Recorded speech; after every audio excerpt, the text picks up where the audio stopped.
I love being on the internet. No, I don't actually. Kind of a weird thing, but here we are. We are on the internet. Even though, as we were just discussing with my players, I remember a time when there was no internet, and all of them don't believe me that at some point there was no internet because they're all like, well, 15 years old. But they are nonetheless very wonderful, very creative, very talented people, and I'm very happy to have them here with me tonight playing this Lord of the Rings game, the Headless Cross, part 3 of 4. And I would like you to meet them, my good friends here tonight. Here they are. Aren't they just the awesomest bunch? How's everybody doing? Everyone hanging out? Everyone doing okay? Yeah. Hey. I think so. Anglers. What's new? Nothing? I don't think any. Yeah, The new day. That's true. I've been sitting here for the last 7 days, Just waiting. just waiting for this. I watched come back Jennifer's around. Body. Ooh. Yeah, I never watched it before. Sorry, JT, I cut you off at the end there. No, you're fine. Jennifer's Body is a good movie. It's got one of my favorite songs in it. Oh, is it 867-5309? No. 8675309. That's like a classic of Canadian rock. Isn't it like they're Chilliwack Canadian? who sings that or something? Anyways. Classic rock, I'm an old It white might not be classic rock. It's probably becoming classical. dude. A lot of age talk today. Shots fired. Well, No, let no. us venture forth into Middle Earth before things are said that can't be taken back. Especially with the record that we have here. Things live on the internet forever.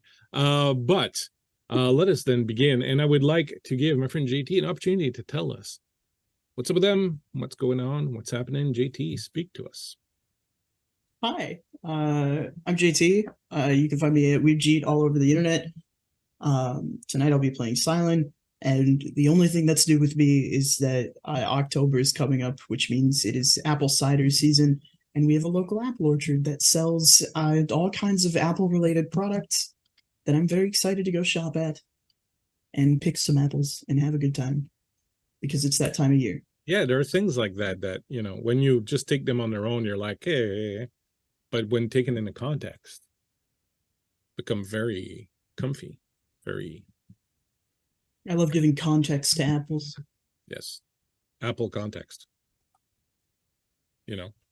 Everything deserves context, even apples. I love my favorite kind of apple is the Honeycrisp.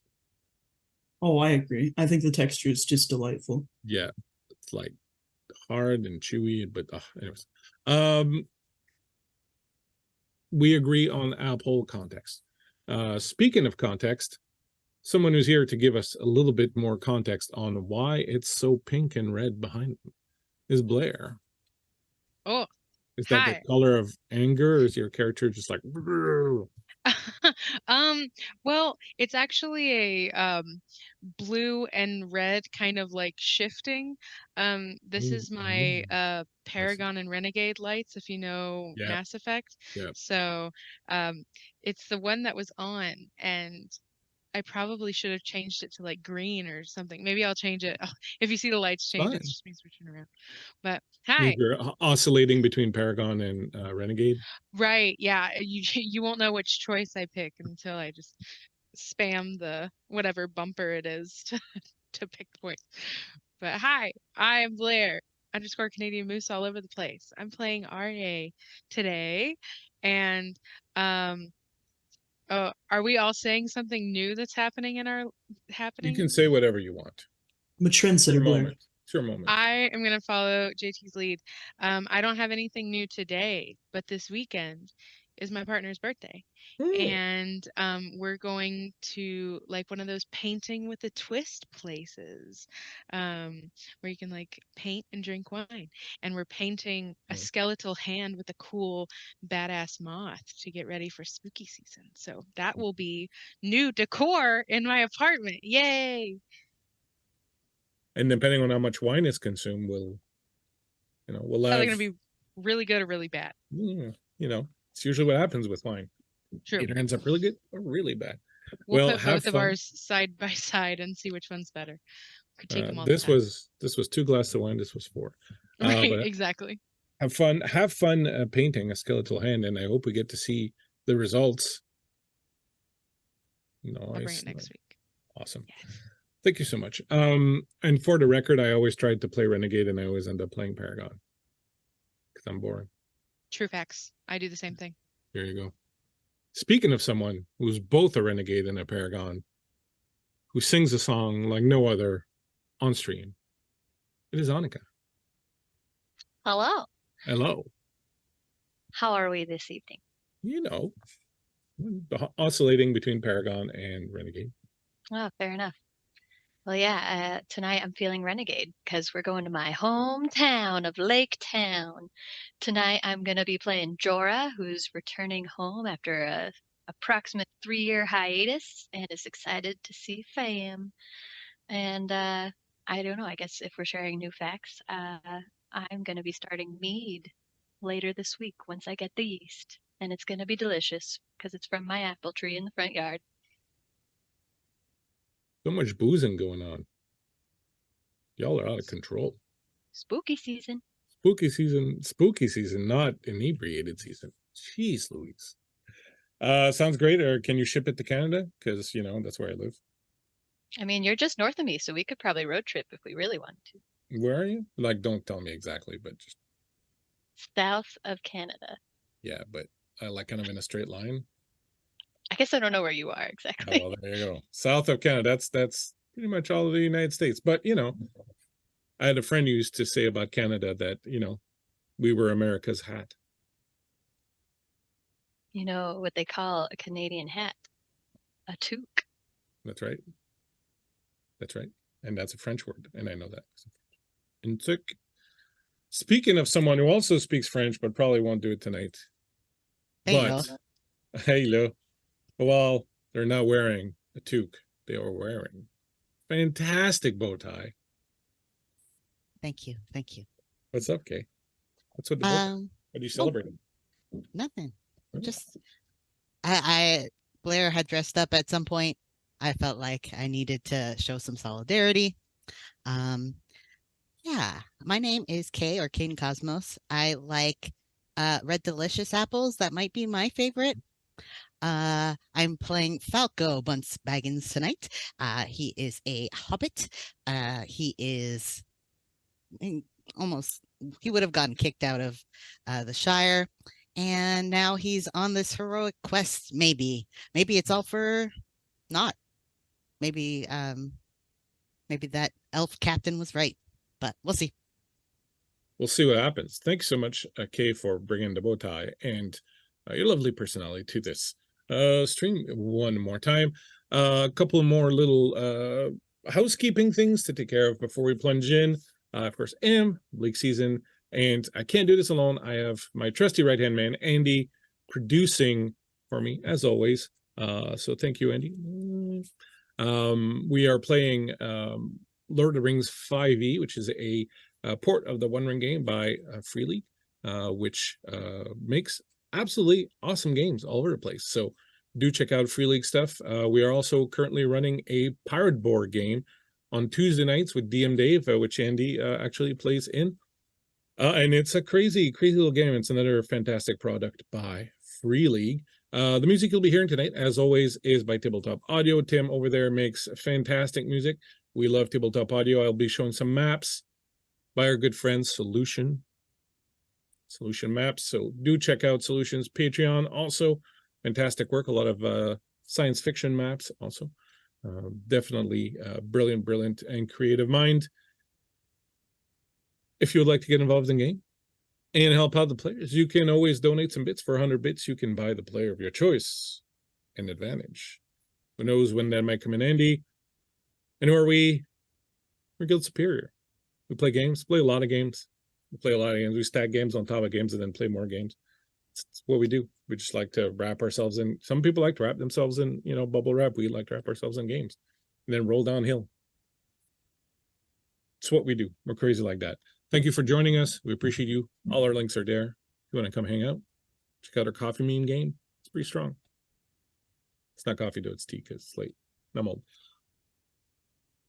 My friends, let us dive into this. When last we met, you had escaped narrowly, getting destroyed, pulverized, eaten by a Nazgul, but in doing so, I had to abandon your friends behind. Who, well, it's not as bad as it sounds. They basically told you to take off and go and warn Lake Town that there was very possibly some baddies incoming, something nasty coming in.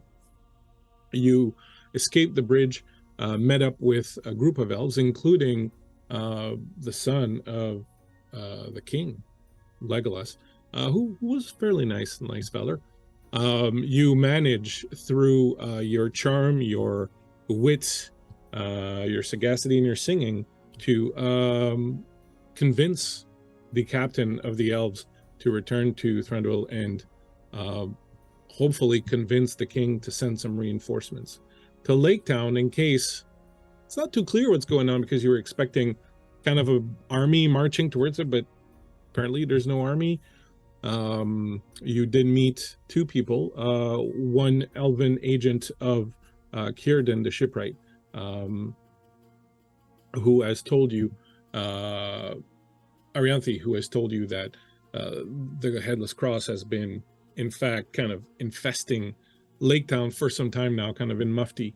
And with her is a human man named Lentil, who is a long time ago connected to the Headless Cross and was sort of at the start of this entire story with the Twilight Keep being discovered. And right now, as far as you know, from what Arianthe has told you, the soul of the necromancer Thazan Kel is possessing the body of the Headless Cross cult leader. And it's not very clear what the plan is, but that's sort of what you're looking at. So you, having convinced the captain to get you some aid, you've spent a night resting, getting your strength back. So you, if you had wounds, they're all back. If you had lost powers, etc., everything's back. So you're a full reset, you get a full rest. You also have a new patron now, Círdan, who gives you the ability to exchange fellowship points to negate some of the shadow gains that you might make along the way. So that's pretty good. The next morning, quite early, you wake up to find that the elves have already gone. I will assume that the two elves in your group were probably aware of this happening, but they broke camp very early and left without saying goodbye, except that certainly Legolas would have come to see the two of you and wished you well and good luck on your trip, and say that he would make sure that the captain honor his promise to you and speak to his father, and if he didn't, he would speak to his father for you and try to get you some help in case you need it. Thanks you for the song also, which was very moving, he felt. A little bit later, the rest of your camp will awaken. You are now the four of you with Arianthe and Lentil. You are, if you want to look at the map, you are here at this little orange flag. So you originated down here, Dorwinian. You traveled by boat up the river running. You docked somewhere here. You traveled through here to eventually find yourselves here. Now you are heading to Lake Town. Now, a little bit of a slight geography lesson, perhaps, and history lesson, perhaps, just to make sure that everyone's sort of up to date. We are playing, this story does take place between The Hobbit and The War of the Ring. So at this point, Lake Town has been destroyed by smog. That was several years ago. And Esgaroth, or Lake Town, as it was known, having been destroyed, as I said, by smog, is a little ruined. So Esgaroth of old here is where now my little icon is kind of on the shore, but it would have been partially on the shore and also partially on the river. But Esgaroth of old is the old Lake Town. The new Lake Town was rebuilt somewhat north of it, so it's up here. Up here, of course, you have Dale, where the king now resides, and here you have Erebor, the Lonely Mountain. So your goal is to head up to Lake Town. Point of note, the shore that is connected to Lake Town is this one up here. So this might factor into your decision making later on, because you're going to have to decide where you want to cross the river. And if you go around this way, you may find yourself... I would say that Jorah would be able to tell you that at this time of year, one, you're going to start seeing snow as you go up north. Two, the lake is bound to be partially frozen, though the river parts will not, but there may be ice traveling down those rivers. Crossing the lake itself will not be really feasible, due to the fact that there's both ice and water. So it's like you can take a boat and you can't trust the ice really. So you really kind of want to head here. So that probably means going up here, but you might still decide to go around this way if you don't want to deal with it. But I'll let you sort of decide that. But before we do that, in the morning, as you wake up, as you are packing up your camp, Arianthi will say, I believe one of you is from this area. Is that correct? And Jorah gives a big, that's me. Mm-hmm. Are there any areas between here and Lake Town that might prove difficult? Or I assume most of it is the land of Thranduil, and so we should not expect any sort of interference with our travels, or you know the area better than I do. Yeah, I mean, Mirkwood, of course, is always a nightmare if you plan to stay there very long, but as long as we just try to avoid the rivers if we can, there might be ice floating around in there, I think we should be okay. But snow's coming. We are heading north. Should we expect snowstorms? I think it's too early for those just yet. If there was one, it would certainly be strange. Well, it's not like things haven't been strange enough already. You're one to tell us. What do you make of this? Sorry, you were saying? I was just gonna ask Jorah if do you really think skirting around Mirkwood's a good idea? I heard Mr. Bilbo talk about. Well, I didn't actually. I heard someone tell me about what Mr. Bilbo said, but he went there. I think it's bad. Yeah, I mean, all sorts of crazy stuff lives in there. I think Silent and Arye might know more about that, honestly. I try to avoid it when I can. You think? She'll pull out a map of the area and sort of unroll it. Well, then, what do you propose as far as traveling? Any of you Well, who experience with the area? Depending on what Arye and Silent think about the forest, and she points at the map, we could either follow along the river and then cut across here and go up, or we could go there and go this way. This area might be snowier, but this is just a slightly longer distance, so we could always travel that way and see what the river looks like in the lake and make our decision then. Otherwise, if we did travel through the forest, at that point it would probably just make sense to go this way. Anybody else wish to chime in? We know, like, if we went through Mirkwood, like, the elves that live there would definitely be, like, patrolling the area, so we might have, like, backup-ish. Yeah, so it's always a little bit of a toss-up. At would word get around that you're okay or not? It might lead to some delay. It's certainly you wouldn't get into any sort of deep trouble, like, getting thrown in jail by them or attacked or anything like that. But you might be delayed. So that is something to think about going through Mirkwood. Plus, Mirkwood is very big, and there are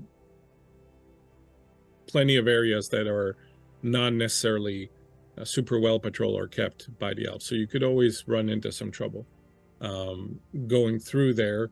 But it does have the advantage of being a little bit more of a straight shot than going around the forest.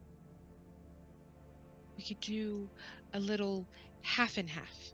We hug the line of the trees exactly, where if there's anything on the outside, we can just jump into the trees. If there's anything in the trees, we jump a little off the trees. I'm sold. That's actually what I was going to suggest. Oh, Impressive. Oh my god, is this the first time we all agree? Where are our mentors when we need them? Well, it's just There the creepy crawlies of Mirkwood will probably leave us alone this close to the edge of the forest, and walking along the river at this time of year, if it is getting cold, it's going to be much colder.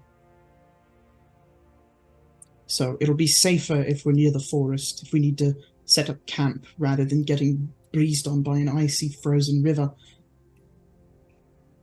That makes exactly. sense. Yeah, that's what my dad used to do. Now that makes a lot of sense. And here's my question for you. You had not necessarily planned on going all the way to Lake Town. What sort of gear do you have? Did anyone, do you think, and I'll totally rely on your own judgment on this, do you think your character would have thought of bringing something a little warmer to wear? Well, I think Jorah was specifically given the task of purchasing gear for the trip, and so she would have incorporated winter into her thought. Okay, that's perfectly reasonable to me. Perfectly reasonable. If one of you wants to go ahead and grab the pen tool on the right hand side, there you have the little toolbar, and there's a pen. And if you want to draw the trajectory you want to follow by going through the hexes, the hex squares that you wish to go through. Sure. Blair? Oh, nice. Nice. Get it, Arya? It's beautiful. I like the color too. Very artistic. There, and then, or maybe to all the way here, and then we just go. Well, actually, I did have a question about that. Since Lake Town is sort of in the middle and Esgaroth of Old is kind of half and half, are they connected at all? The two towns? No. I was going to say we cut through Esgaroth. And Jorah, you left before they built the new Lake Town, right? We said, or no, you were there for the reconstruction of it. So yeah, Jorah would be able to tell you that she feels pretty confident there's going to be a way to cross up there. Either there will be boats or there will be something there, because obviously, they have to move through there. So Jorah doesn't expect that there'll be much of an issue at that northern point past Esgaroth of Old.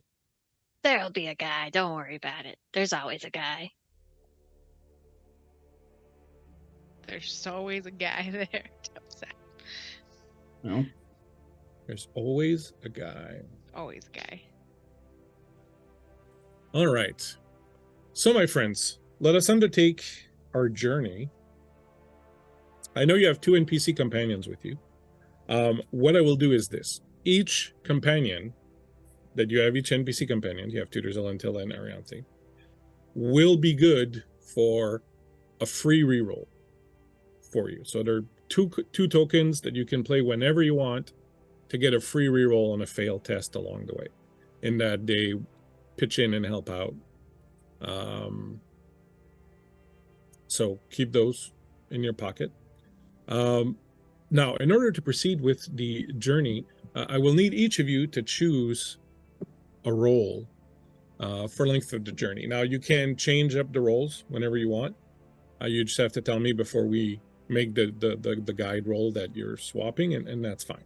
You will need a guide who will be in charge of all decisions concerning route, rest, and supplies. You'll need a hunter in charge of finding food in the wild. You'll need a lookout in charge of keeping watch, and you will need a scout in charge of setting up camp and opening new trails. Now, if you look on, oh, I didn't give you a journey, but I will right now create a new tab. There is a journey tab. There's, oh yeah, there is, man. Oof, old. All right. So you can see on the journey tab there, the guide will be making a travel check. The hunter will be making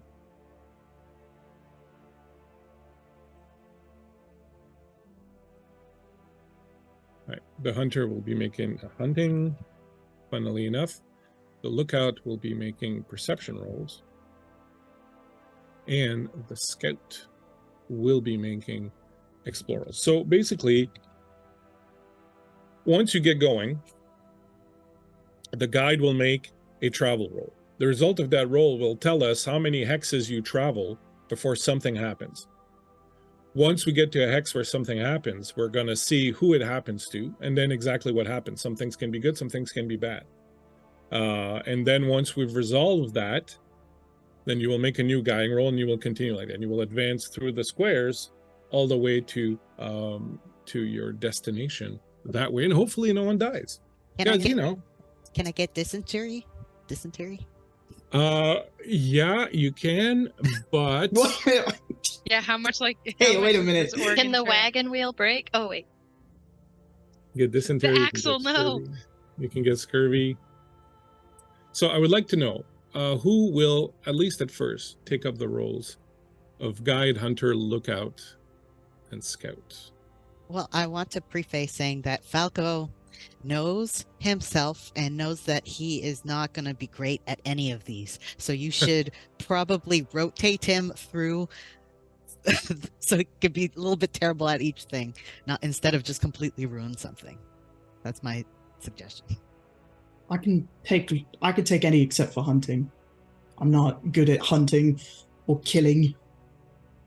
I would say my best is lookout, but I could also do hunter. I'm pretty equal across the board, so I think I can just go where you need me. Well, you know this area better than anyone. Why don't you start guiding? Okay. Leading the way. So Juro will be the guide. I would assume perhaps then Cylon as lookout. I could take first watch, Arya. Sure. Done. And then where will Arya and good old Falco be going? I'll do hunter first. Yeah, I'll do explore then. Very well. Okay. My friends, let us begin. Are you ready? Sorry. Now, something to keep in mind is someone can take on multiple roles. Like if Falco is really terrible, someone could do 2 roles, but you get a -5 on each roll that you make if you're splitting your time between more than one. But that might be worth it. So we'll see how it goes. First off, my friends, let us see what sort of weather you are getting. So if the guide would give me a D4 roll, please. D4. Right? Oh god. Of course I'm gonna drop that right away. Yeah. Alright, it's a 4. It's a 4. The snow does not make you wait very long before it starts coming down. And by midday, the first day on your journey, the snow starts coming down. Now, I will say that it is not a heavy snowfall. So normally you have to make a con check versus the cold to not get a disadvantage on your roll later. I will say, however, that the snowfall, since it's early still, it's not too bad. And 2, Jorah did prepare your thing, so I'll say you are adequately dressed for this particular occasion. So you get no modifier on your roll. Jorah, will you be using travel or your cartographer's tools to guide your fellowship? I'm thinking travel because I'm not good with cartographer's tools. Okay. A little reminder, you do have one advantage each. If you have leftovers from any bought with bits by the audience in the past games, you have those. And you have the 2 tokens for your NPCs. So if you would like to give me a travel roll. Now, your DC is 15. Yep. Oh, crushed it. That's going to be a 23. Oh, nice. Having It's that way. exactly, you remember very clearly you've been here before, you've gone up this road before. As you're traveling to, even though you've been gone for a number of years, it's all coming back to you, and you got a very good mastery of the area. So it means that you get to move, actually, which is pretty good, 3 hexes before anything bad happens. So following your trail, you'll go 1, 2, and 3. All right. In that 3rd hex, something happens. Let's find out what. I would like the guy to give me a D3 roll. So 1, 2 is 1, 3, 4 is 2. 1. A 1. The event in question will happen to the scout who is scouting currently. I think that's Yes, Falco. I believe it. Falco. Of course it's Falco. It's always Falco. Of course, it's Falco. My dear Falco, would you please give me a wisdom explore roll? Okay. I'm going to use my inspiration or dragon Okay. or whatever they call it in this game. It's always different. Yeah, they call it a Gandalf. A Gandalf? I made that up, but it's not good. A I Gandalf got- and a Sauron. I got a 16 and a 4. So we're 16. 16. That's pretty good. Better than something else that might happen. My friend Falco, who had so little faith in your own abilities to help your friends on this journey. With a 16, you actually managed to find, quite to Jorah's amazement, a bit of a shortcut. A bit of a shortcut that actually gets you further along the road. I will need someone to keep track of these numbers I'm going to give you. Fatigue. Your fatigue goes up by 1.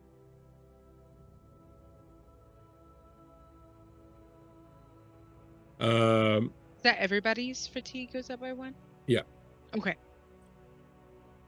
You're going to make, at the end, you're going to make a con check to see how fatigued you are, and everyone gets that penalty. You manage to actually get 1 square further ahead thanks to this wonderful shortcut that Falco, against all expectations. Why can't I move the flag? Falco, this is amazing. I didn't even know this was here. I think I can smell what your town is cooking, and it smells good. You realize it's just an elderberry bush, actually. Hey. I'll take it. It got you all across a little bit further down the line. So you managed to make camp, having gone much further that first day of travel that you had expected. You make a nice little dinner for yourself. You get some rest. Do you wish to change up the roles, or do you feel comfortable with the way things are?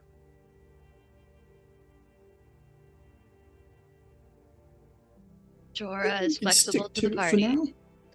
Okay. And usually people stay this way until something really horrible happens. Yeah. That's fair. I think we will operate with the same hubris. Yeah, exactly. Pride goeth before the fall. My friend, Jorah, give me a D4 to see if the weather changes. 3?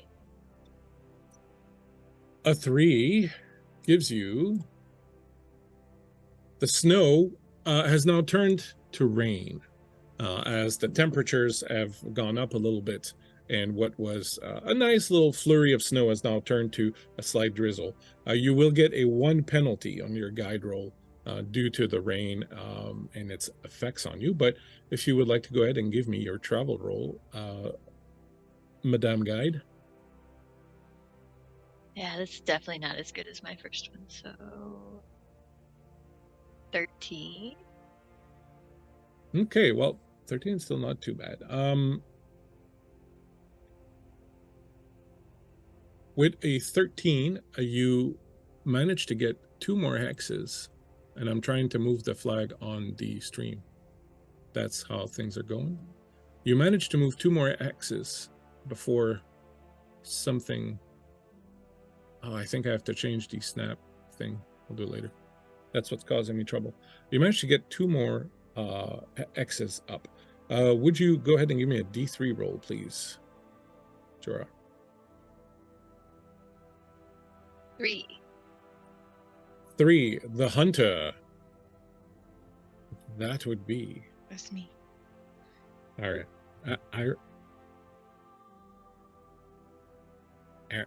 Now I can't remember how to pronounce the name. Oh, REA. Arye.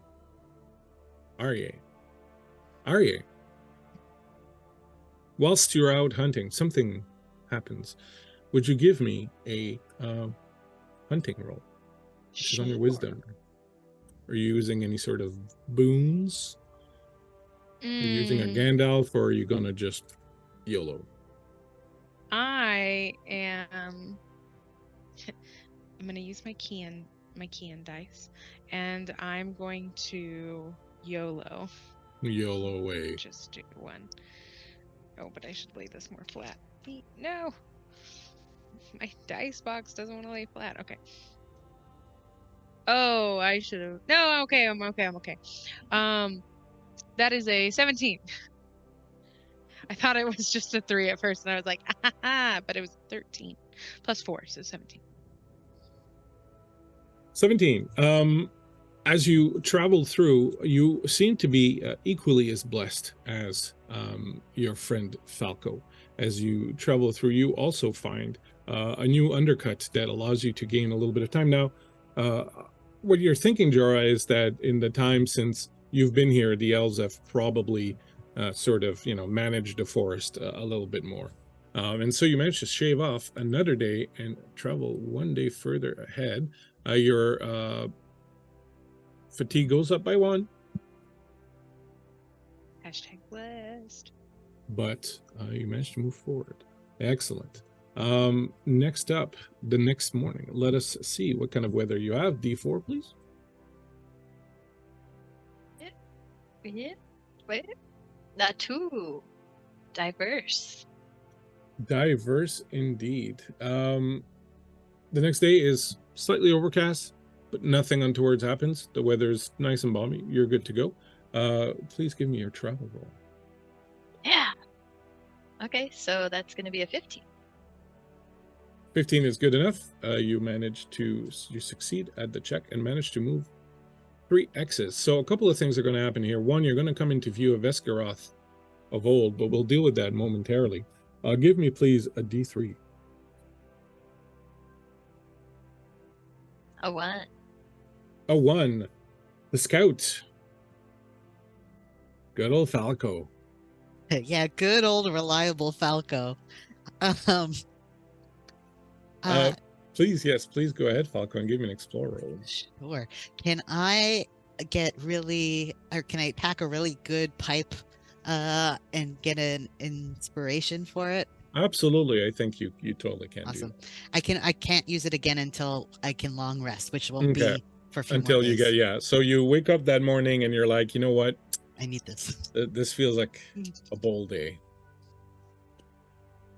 Oh, and it was 13 and a 7. So 13.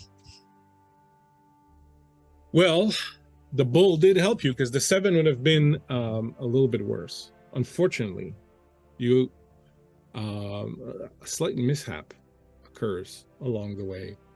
We'll begin by adding +1 to the fatigue saving throw. As you are traveling towards Esgaroth of Old, and you are just about to sort of leave the edges of Mirkwood, you have an unfortunate encounter with some denizens of the forest. I'm loath to say giant spiders. I won't say giant spiders, but you do end up in some sort of scrape with some denizens of the forest who were, unfortunately for you, had been out on a little hunting expedition, and having found nothing, had decided to venture further afield than they normally do, and in doing so had broken the forest line, and in thinking that perhaps they might, instead of hunting, try to catch something in the river, stumbled upon you as you were setting up camp. A fierce battle ensued, but fortunately for you, while this does incur you a little delay, it does not leave any of you injured or otherwise ill-affected by this. It is more of a scare than anything else. After a couple of rounds, they decide to scamper off in search of easier prey, and you spend the rest of the night sort of watchful, tense, but nothing else occurs. However, because of the fatigue incurred due to this event, you end up actually losing a day of travel. So you will be just a day further back here. So we will keep the Vision of Esgaroth of Old for the next roll. But you can now see Erebor clearly across the lake. You can see before you the lake. You can see very, very, very distantly what appears to be maybe like ruins of an old city. But you definitely see its crown lost in the low clouds of winter. And you can definitely see that there's a storm that's kind of brewing and kind of coming down. You can see Erebor, the Lonely Mountain, standing silent vigil up there, impassive and monolithic, and just sort of the lord of this area, this valley where this lake is. So you will need to move on. Having lost a day of travel, you will need to move on a little bit further before I can tell you about Esgaroth of Old. Annika, if you would. Weather? Weather. Oh, rain, I think. It's 3. Whether you like it or not. 3, yeah. Heavy rains welcome you to the side of Esgaroth of Old, and you get a -1 to your guide roll, if you would, please. All right, well, I rolled well for that one, so it was a 17, but it's a 16, so it's a dirty 20. Dirty 20 is quite excellent. You will manage to move 3 squares, so we will say that you are on the shores there. We will deal with the shore and Esgaroth of Old in a minute. Let us see what occurs during that time. If you would give me a D3 roll. Ooh. 2. Well, wouldn't you know it? The lookout. It had to be your turn eventually, so. This is bound to happen. Would you, my friend, give me a perception roll? I would love to. I believe last time Keen bought me an advantage, which I'd like to Redeem? cash in now. Just to, hedge the bets. Always good idea. That's going to be 25 at an 18 plus 7. Well. Let me fold this into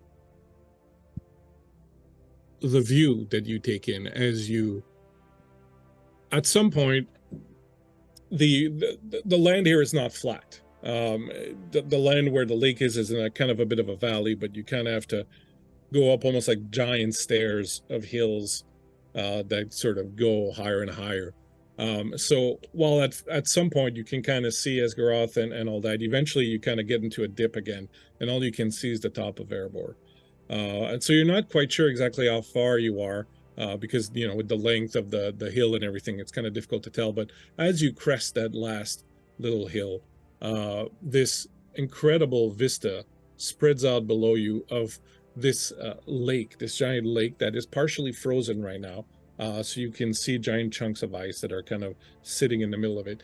You can clearly see again Erebor behind it, and the storm clouds have moved on towards the east and have moved away, and now you can see the top of the peak almost just standing there, incredibly majestic.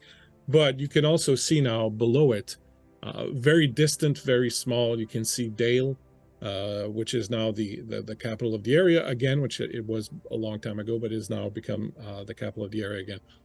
Moving closer, you see Lake Town itself. You see these bridges, these beautiful arched wooden bridges that reach out from the shore onto the middle of the lake itself. You can see the entire village that is built there, and it was rebuilt not too long ago, so everything looks still kind of very nice and new and sort of pristine. You can see some boats that are moored just on the edge of the ice on the eastern shore of the lake.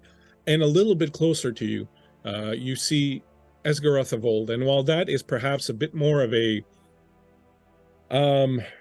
dreary sight, it is, the ruins of the old city.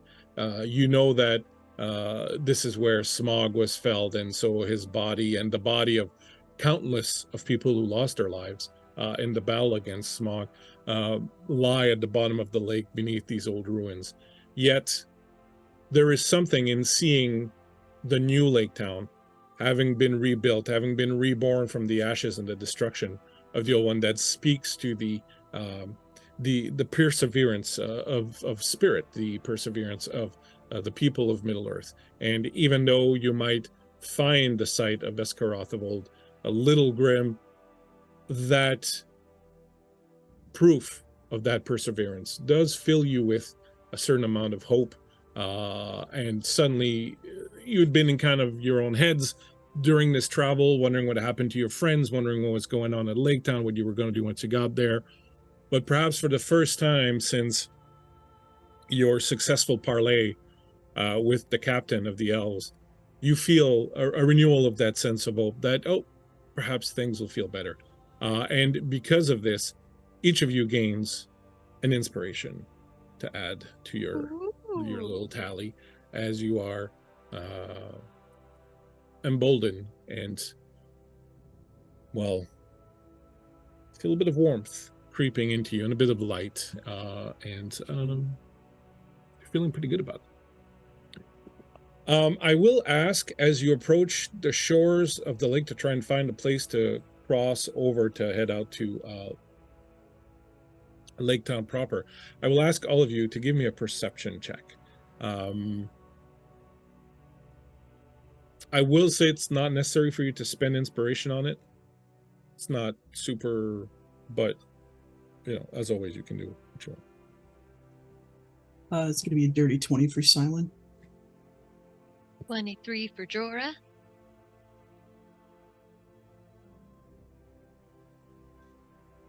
It's going to be a 15 for RA. I got 10. So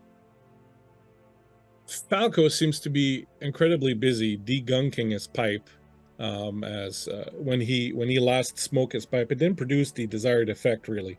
It wasn't too bad, but it wasn't great, and so he figured it was time to give it a nice little brushing and sort of, get some of that tar out of the bottom of it. So Falco unfortunately doesn't notice, but the other three of you notice something interesting. You notice that it appears that the inhabitants of Lake Town have decided to rebuild Esgaroth of Old. There are new bridges that have been built, or new platforms. There's scaffolding that's been put up.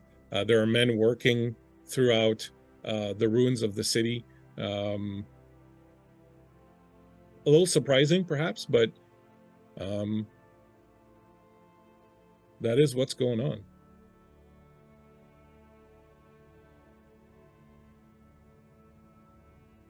Are you delighted to be back? Yeah, it just looks so different. I can't believe they're going to build here. Yes, well, the perseverance of all kind. Yeah, I just hope they can get rid of that dragon smell. Smellable dragon. It's a little like old car smell. I'll admit, the first time I passed through here, it was, well, quite how shall I say, not hopeless, but borderline. Yeah, well, my family put a lot of love into this town. We were one of the first places that was rebuilt so that people could have somewhere to stay. We run an inn, so we just had rooms for families. That's very kindly of your family. They're nice sometimes when they're not tricking their children into going on grand adventures. Is that what happened to you? No. And then she picks at a tree branch or something.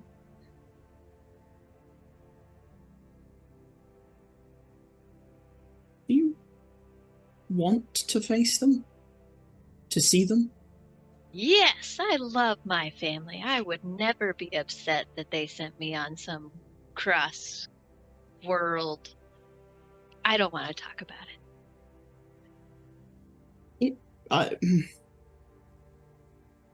We could avoid them if No. I mean, maybe Lake Town's bigger than you left it. And I'm sure it is. City, then we could just not frequent where they frequent. Nah, it's just my parents that I gotta talk to. But you should totally meet my siblings. They're great. And you could hear stories from my grandma and my grandpa. Oh, they tell the best stories. Jorah, I know I'm not particularly sociable, generally speaking, but I find that open and clear communication clears things up best.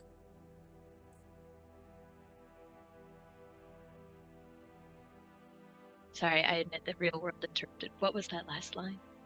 I'm not particularly sociable or good at talking to others, generally speaking, but I find that being as bluntly honest as I am has a certain communicative effect.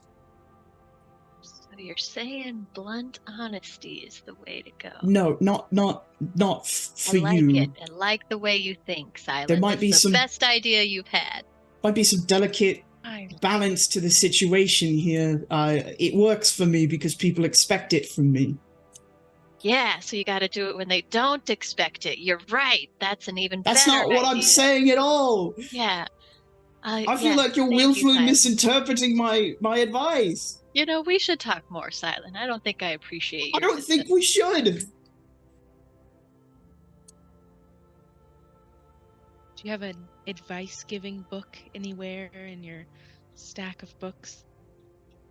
I find the best advice comes from lived experience. So that's a no. Okay.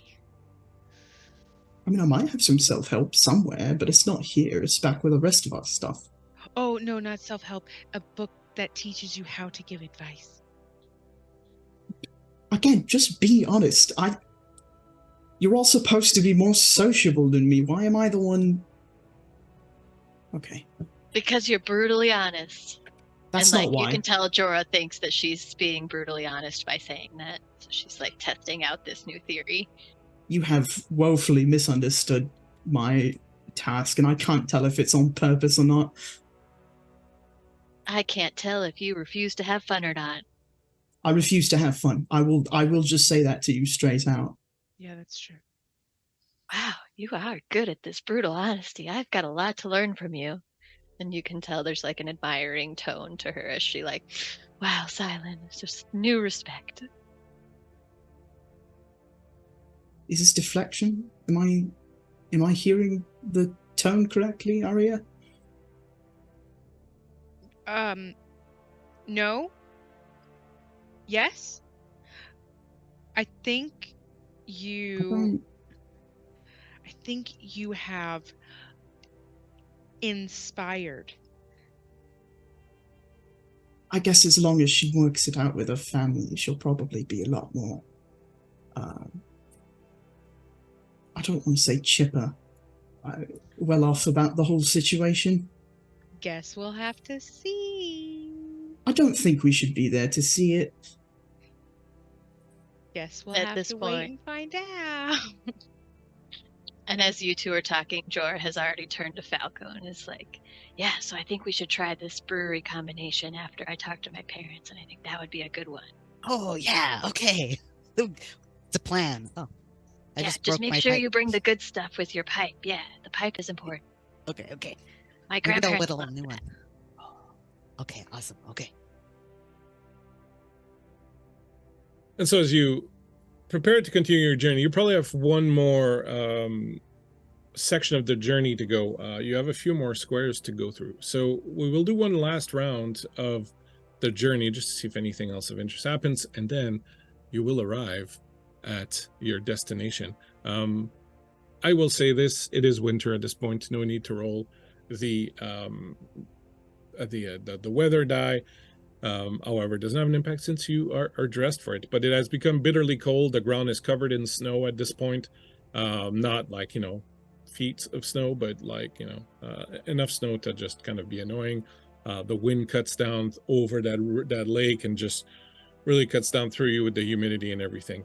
But go ahead and give me one final guide roll, if you would, just to see if you muck it up. I mean, I've kind of mucked it up. It's a 13. It's a 13. Well, with the 13, even though you fail, it moves you 2 hexes, which will be enough to get you to your destination. So you've at least done that. But let's see what happens. Go ahead and give me a D3 roll. It's a 2. Well. The lookout. Don't look at me. It was bound to happen after this Twice in a row. little discussion. It's almost like Jorah did it on purpose. Look But out Jorah- for the lookout. I can't believe Joe was out to get me.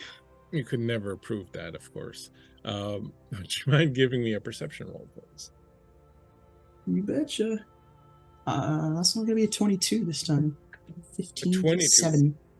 Quite excellent. And so with this incredible roll, you crossing the river, arriving on the other shore, you finally get your first true glimpse of the new lake town. You can look at the map if you want, where I have a little image waiting for you of what you see as you arrive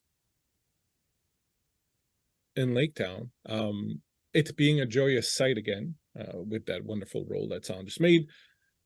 You will all get another inspiration that you can put in your pocket. Thanks, Silent. It's what I do best. Jorah, it's a strange feeling perhaps for you to arrive here, because New Lake Town is so much like Old Lake Town, yet not at all like Old Lake Town. It's this strange sense of unfamiliar familiarity that you have with it, where you can't help but notice the newness of it, but at the same time, of course, this is mostly what you've known has been this new Lake Town. It's just now perhaps the proximity of the old of Esgaroth of old that kind of really puts the two really, and having not seen them for so long, that really kind of brings into relief the differences and the similarities and really kind of makes them shine. And it just feels strange to see these two cities side by side and see one that is destroyed, although apparently also being rebuilt, and this other one that thrives. So it's, especially for you coming back to your family and everything that's kind of happened, it's probably a bit of a mixed feeling kind of moment for you. I, however, do not want to put too many words in your mouth, so I would ask, what is Jorah feeling upon laying eyes again after several years? Yeah, so as Jorah takes in the picture before her, her mind goes to the stories of old Lake Town told to her by her grandparents and her parents, even though she herself was not alive during that time. She remembers watching the town go from 1 or 2 buildings to a cluster of buildings and seeing now a full-blown town, which, it probably was a proper town when she left, but it feels just bigger somehow, like more people have moved in since she was here last. And so this just juxtaposition of stories of old mixing with the reality of now and knowing why they're here and their mission. She just is a tangle of emotions as she sorts out, like, am I concerned for the safety of my family, my companions who are not here with us, the people that are here with us now? Like, there's just a lot of balls to juggle. So she's just kind of deeply lost in thought as she's processing all of these things.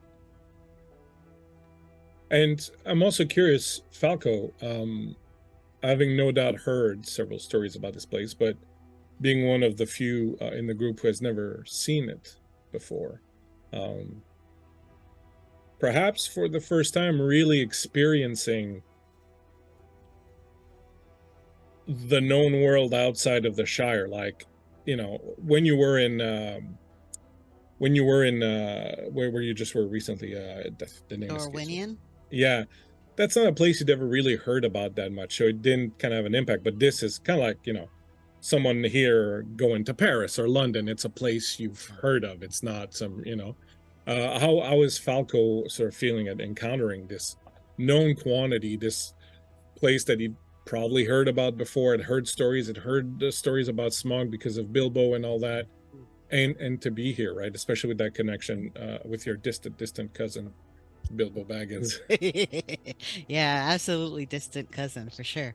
Um, yeah, I The other mean, side of the family. exactly. Yeah. It's a lot because I know that, you know, Smog destroyed it. I saw the ruins. But it looks exactly like, you know, I heard that Bilbo talked about it. It's like, it doesn't seem like anything's changed. I think I'm noticing like the newness of everything, but um, maybe even like noticing the craftsmanship of the architecture and stuff, and just being like, oh, like from how we came in, like, oh, like they used the same kind of architecture. They didn't change much on what already worked. Everything, it's larger than life, especially because he's so small. But yeah, it's just everything's bright, everything's exciting. It's very cold. Doesn't like that part, but you know, he's thinking that, you know, everything's gone pretty good so far. I think Bilbo is going to be really proud of me. That's kind of where I'm at, I think. When you see him at Christmas and tell him all about it, at Yule Yeah. and tell him all about it. And for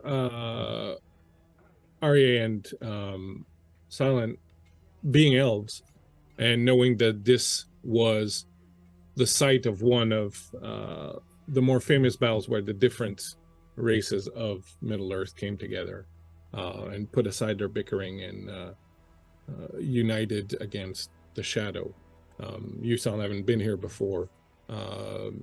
Arya never having been here. But what are your characters sort of thinking as you take those final few steps and finally come in sight of Lake Town? JT, you first. What? I think Simon's mostly thinking that the peoples of the world are irrational to have returned to their bickering immediately after the battle was over, and is also wondering if I mean, seeing this town re-risen has given them some inspiration. They're not entirely devoid of hope and emotion, but I think their primary prerogative here after they deal with whatever they're dealing with is, I wonder if they picked up anything I missed the last time I was here.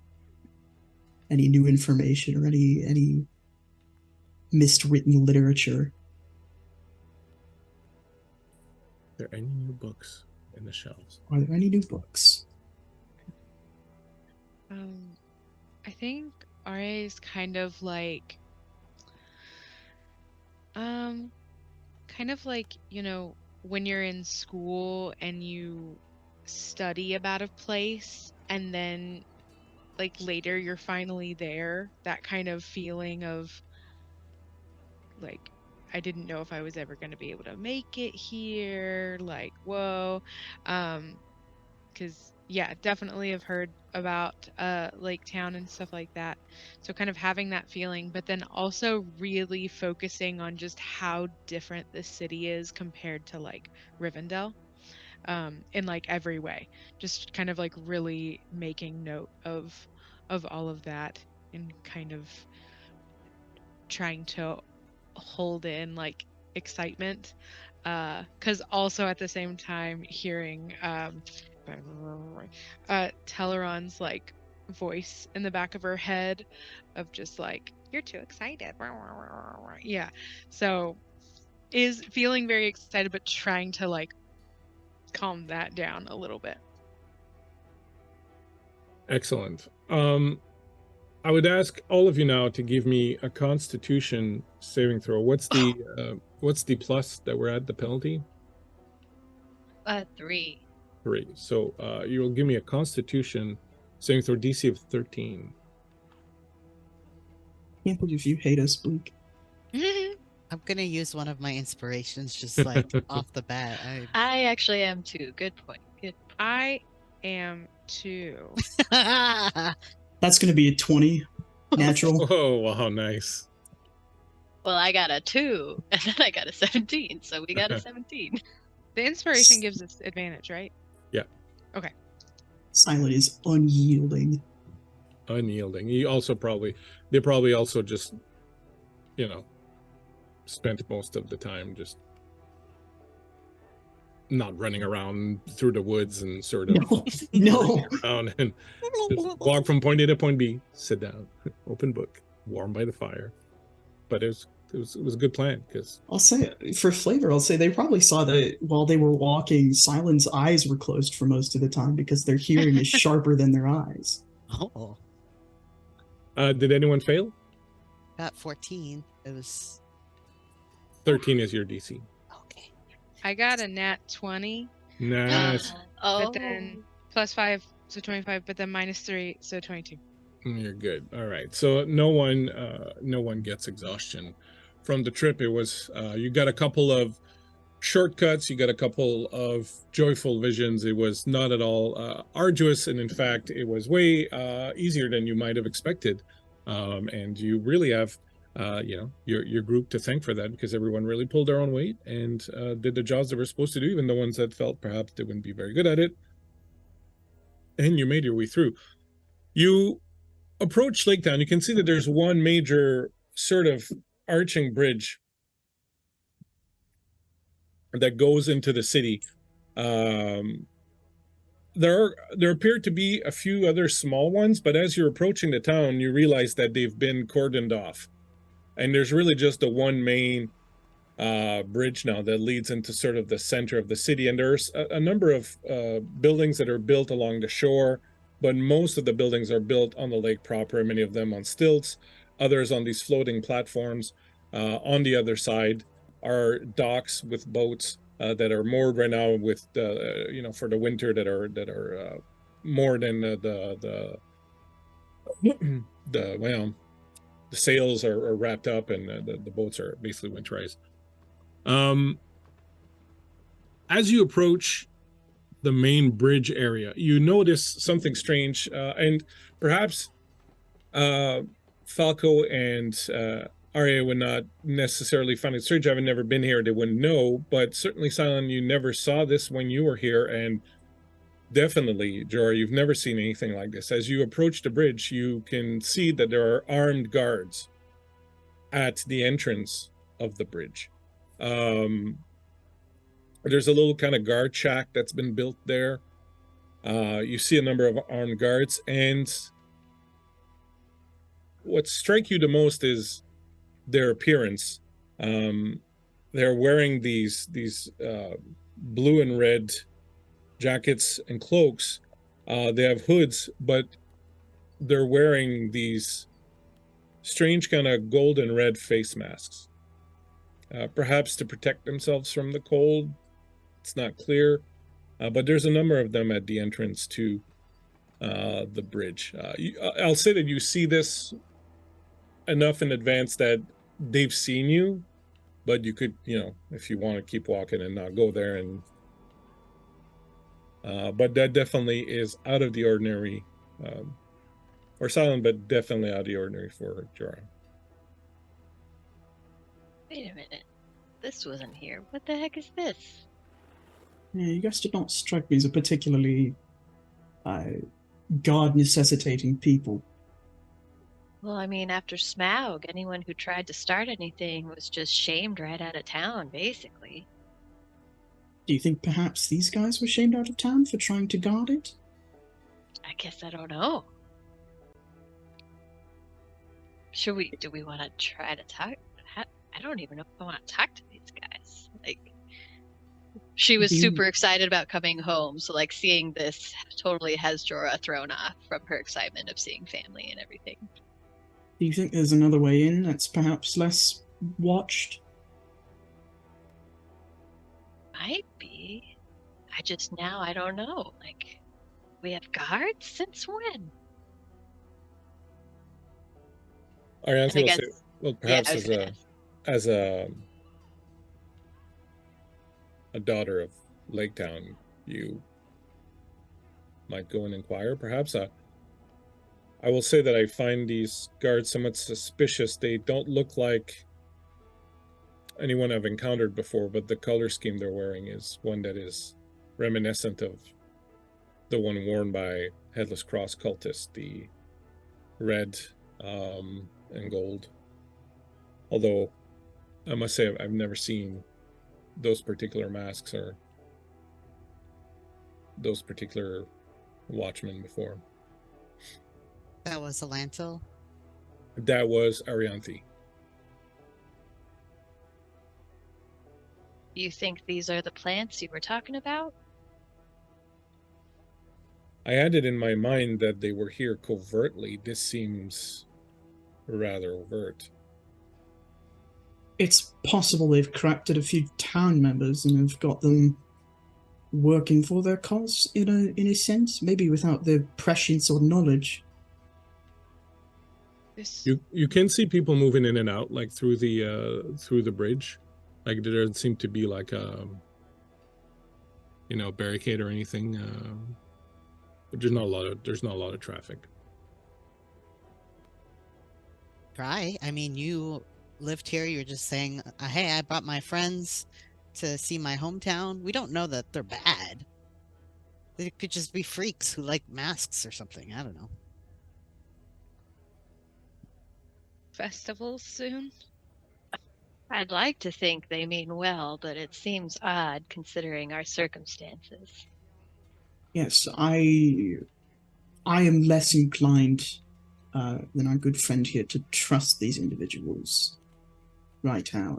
Good intentions are not concrete evidence, I'm afraid. So, do we conceal weapons or flash weapons? What is the... I suppose that's up to everyone's discretion. Oh, I didn't know if we were going for a group vibe. Yeah, I mean, I guess I don't know. I'd say the more casual we are, the better, probably. We just kind of don't want to draw attention to ourselves, and it's not uncommon for the people to have weapons to protect themselves. Everyone's worried that something's going to happen at some point. Falco, do you still have that booze backpack with that sugarless booze you put in? Oh, I didn't realize I had a backpack of it. Or was Someone Sora had carrying it? a carrying thing of alcohol. And as you say that, Jorush jingles it. Ting-a-ling, ting-ting. Well, if you guys are looking to, let's say, get the word out, who better than two blue-collar guards wearing mysterious masks than to peddle to, right?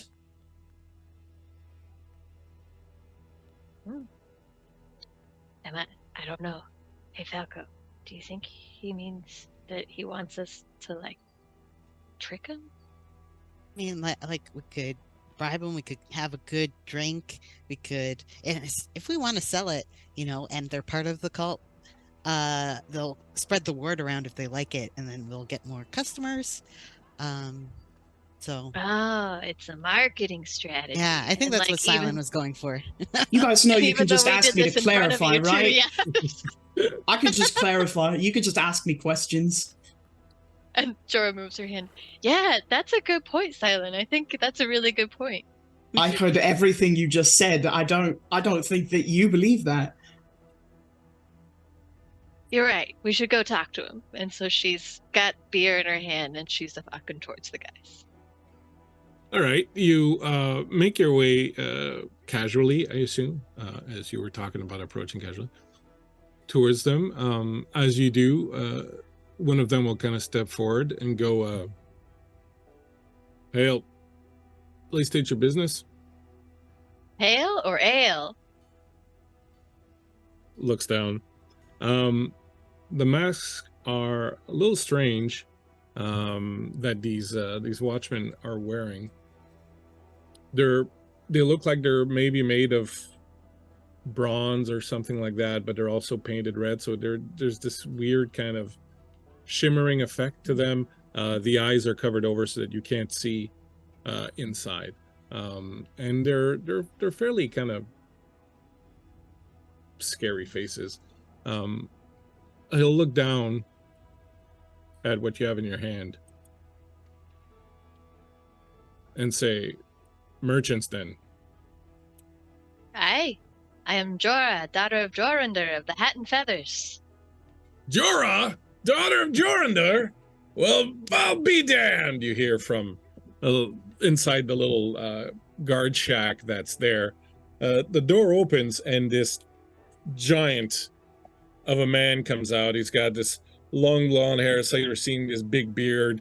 He's got a huge axe on his back. You immediately recognize him. This is Sklar, one of the more enthusiastic and ribald people of the village. He comes out,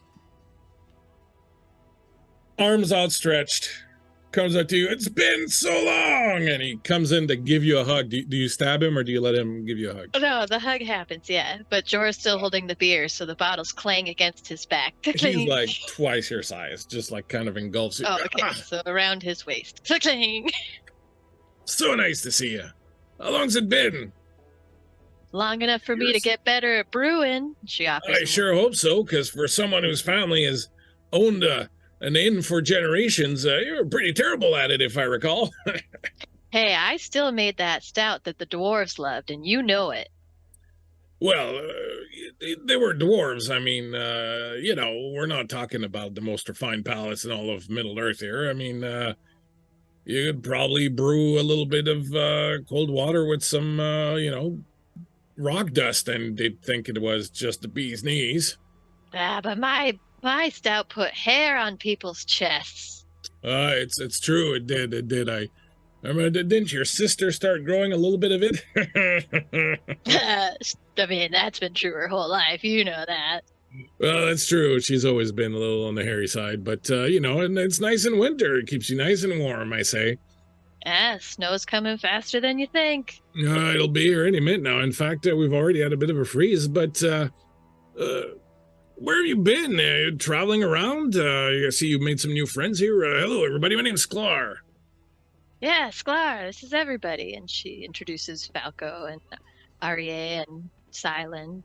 The watchmen are just kind of silent and just kind of staring at you. Yeah. Could I? Has Silent ever read about any mask like this before? Any? No. Okay. No. Your friends all distillers also, or are some of them your escort, perhaps? Well, Falco is a co-brewer, in fact. You know, Nice the to meet you, Shire, they make some of Falco. the best. Oh, sorry, didn't see you down there, little buddy. He reaches down. Shake. His hand could probably, encircle you completely. Yes. I handle the chemical aspect of the brewing, so that they do not forget any ingredients. That has only happened once. Yes. Sklar leans down to you and goes, he looks like a lot of fun. Only if you don't want to have it.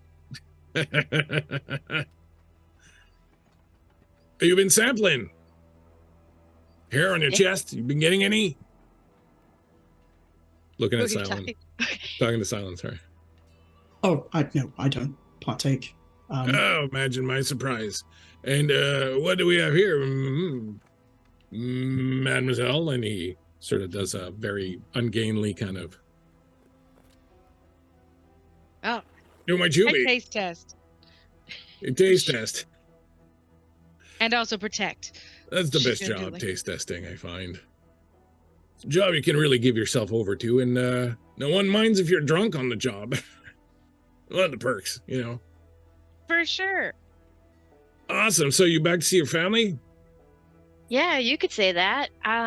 But I mean, we were just saying this is weird. Like, why is this here? Oh, just some extra precaution.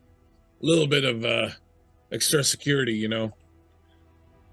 There's things afoot in the area. You know, people talk as always, and well, they're always saying that something's on the move, something's happening. So we just thought, you know, better be prepared. I got a new job and everything. They created this new position for me, bailiff. I'm bailiff of Lake Town now. And Wow. my father always said I wouldn't amount to much, but here I am, bailiff of Lake Town. Yeah, that's important stuff. Yeah. Good for you. Well, thank you very much. I mean, we get together for a drink and celebrate later. You gonna be over at the Hat and Feathers? You know it. Got to see the fam sooner rather than later. Well, I bet you do. I bet you do. Hey, when you do, say hi to your sister for me. I'll say hi to her chest hair. You were always the funny one. So if you could just go right ahead and leave all your weapons with us here, that'll be great.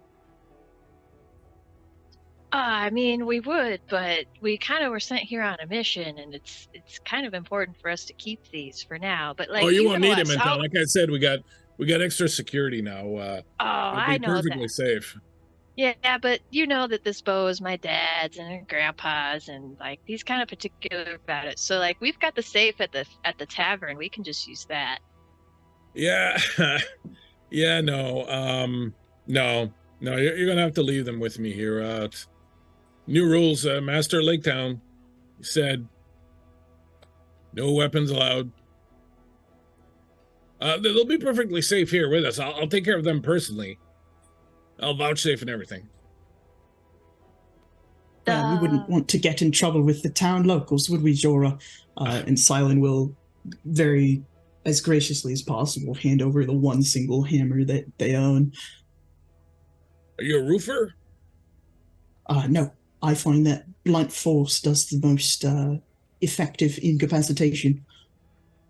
Well, that is true, but you do have to swing it with a certain amount of strength. Now, see, I like the axe. The axe is great because even if you don't have that much strength going in, the blade is going to go right in there. It's going to find that joint, and it's going to separate it, right? It's going to cut right through all the seams and everything. And I find it does a much more thorough job than this thing, especially if your opponent is wearing any sort of armor. You know, it's just going to like, you know, and he's hitting his palm, like and he's hitting it with a strength that you're like, if he hit me like that, he'd bash my skull. It's like, you know, it's just gonna kind of like bounce off, and I don't know, but you know, to each his own. I mean, doesn't really look like you've used it too much, so I guess you're more of the you know, hang in the back kind of style. I dig that. Better safe than sorry, I always say. I'll keep it safe right here.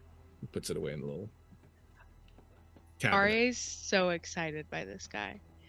He's so cool. She's literally gonna lean over and be like, he could smell that you haven't used it. Was it exactly, like, unclear from the fact that it is brand new looking? I don't think that he smelled it. Oh, there's this particular smell that iron gets when it's been soaked in blood often. There's this sort of, it's hard to explain. I chose the weapon because it wouldn't draw blood all the time. Well, see, that's your problem right there. You're gonna fight. I try not to. To each his own. I'm just saying you might as well hit someone with that book of yours. I'm just saying. Never disrespect a book like that. No, for all intents and purposes, he basically does. Well, you know, I get it. Usually whenever I encounter a book, I pass out almost right away. Right? Yeah. You get me, right? Totally. It is like 1 page, 2 page. They're Gone. so boring. I know. My God. I like I it here. can't believe this. Well, you're gonna like the Hat and Feather. It's a beautiful place, great drinks, decent food. Depends who's cooking that day. If it's, if it's the old man, it's all right. If it's one of the kids, it's. But Jorah here was pretty good. But you'll like it. I'm sure you'll like it. You seem like a good sort. But you're gonna have to leave your weapons with me also. I'll hand my short sword and my short bow over. I'll say, can I keep my staff? I use it for walking, but I'm using that as a distraction to try and hide my dire fang. Ooh, do a sleight of hand roll. Yeah. Do a sleight of hand roll. I will tell you that you have an advantage as he's kind of taken by Arya a little bit, and he's not completely Who paying isn't? full attention to the little nublet down there, you know. So that's 19 plus 8. I finally am good at something. That's what, 27? 20? No problem. He's like, yeah, no, like I'm sorry. I mean, I'm gonna have to keep the toothpick there, and he takes your staff. But you know, you'll get it back on the way out. No worries. And he puts it away. And Jorah, oh, you go, you go. No, you go. Jorah will hand over a sword and a dagger, and she offers her quiver and says, "What if I just give you my quiver? These are all the arrows I have. I just want my bow. Like, you know my dad. He's sentimental about it. He hasn't seen it for years. I think he just really would want to know that I didn't break it." Jorah, look, this is Lake Town. You know what a bow does to people here, right? Like, we're just trying to keep things on an even keel, keep things calm. No, and I won't go in there wear with it. a bow, people start getting sad. Like, well, why can't I have my bow? Why does she get her bow? She hasn't even been here. She hasn't been working to rebuilding this place. She's just kind of been gallivanting. You know, people, you know how people are. They might start getting a little nasty, and we don't want anyone getting nasty.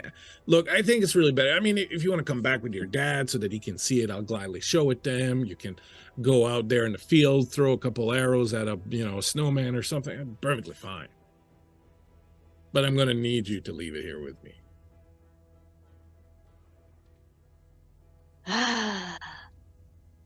And there's no persuasion roll option in this Yeah, dialogue. you absolutely can. You can totally try if you want. There is such a thing as persuasion. You can go ahead. All right, let's try it. Could I give out the help action? No, right. Does help give you advantage? Help does give you advantage. That's good. However, he will get to roll against you just because he's got pretty strict orders. What, you don't have weapons on display in town in the Hat and Feathers? Good axe on the wall? Oh, thank you for advantage, because I rolled a 4 initially, but got a 17. So looking at a 23. All right. Or 22, sorry. He's like, all right, but you got to unstring it. Fair, totally fair. And she instantly does that. He'll take your arrows and stuff, and you'll lean in and say, if there's any trouble that comes from you having this thing, it's going to be my hide. And, you know, I like you, Jorah, and I like your family, but if I'm going to give my hide to somebody else for something that you do, I'm going to have to come and get a piece of yours. You understand? That's fair. I would offer it in that instance. Bailiff is a big deal. And I appreciate you. it's going to cost you 2 of those bottles that you got right there. These? Ting, ting, ting, ting. These ones aren't quite done yet, but as soon as they are, they're all yours. You know what happens to people who promise but don't deliver, right? He's got a kind of an edge. When he says that last one, he's got kind of an edge that's creeping into, like, he's not being completely friendly anymore. Just give him the booze, Jorah. Well, it's not done yet. It's not done because you forgot the sugar. No, that was the last one. This is the one I made on the way here. Well, I'll tell you what. You're probably going to go and see your sister at the Hat and Feathers. You tell her that she owes me 2 drinks. I'll come by later and collect.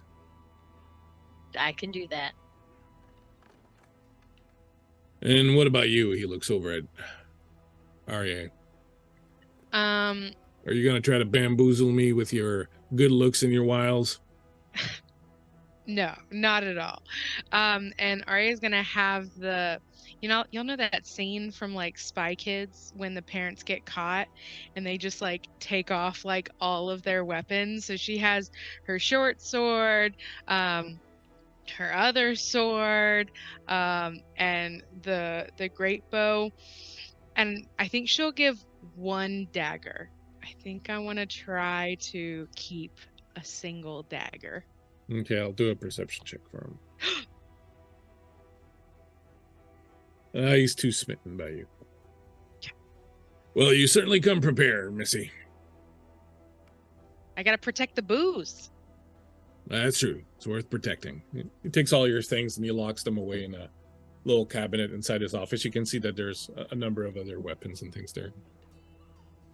Well, When he does that, can Jorah make a point to notice how he locks it?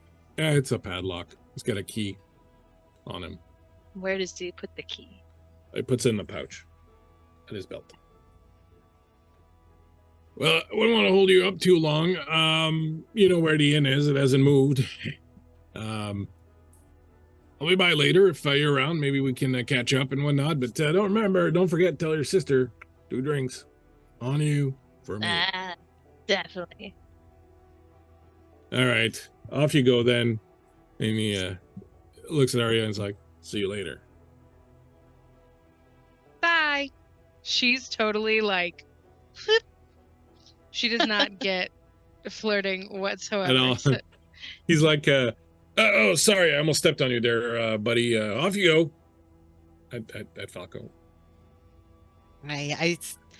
I was saluting and then I frown a little bit, but I still salute and I'll walk away. You head into town. I will say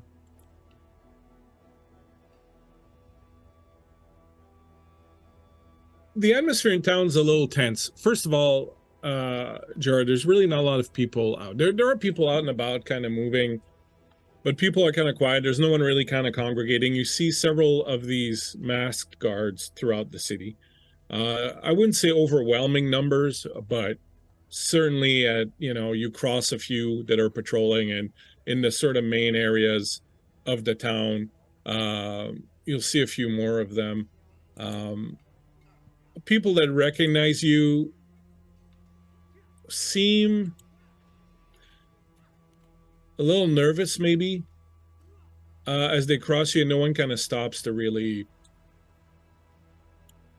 engage with you or whatever. At some point, someone will be like, "So nice to see you," and then everybody go, "You should not have come back," and we'll sort of move on. The atmosphere is very heavy and very tense. Usually you walk around the town, there's a sense of, community. There's like a little market area in the center of town, and there's usually people chatting with their neighbors and kind of talking. You remember stories that your parents have told you about the way it was in the few years before the attack by Smog, when the evil master of the city was just kind of had a grip on the city and was really squeezing everyone, and things were kind of dark and grim. And in the years after Smog, once they started rebuilding, things had gotten much better and livelier and sort of lighter around here. But you're kind of feeling like it's back to those days. Like there's this definite pall of suspicion, of tension that's hanging over the city. And as you're walking on these planks that are laid out over the ice or built on pillars and so on and so forth, they creak, and it really feels like each creak under your feet is amplified by that sort of dour silence that's permeating the entire town. And it's very unsettling. Like if someone told you this wasn't the town where you grew up, you'd believe them.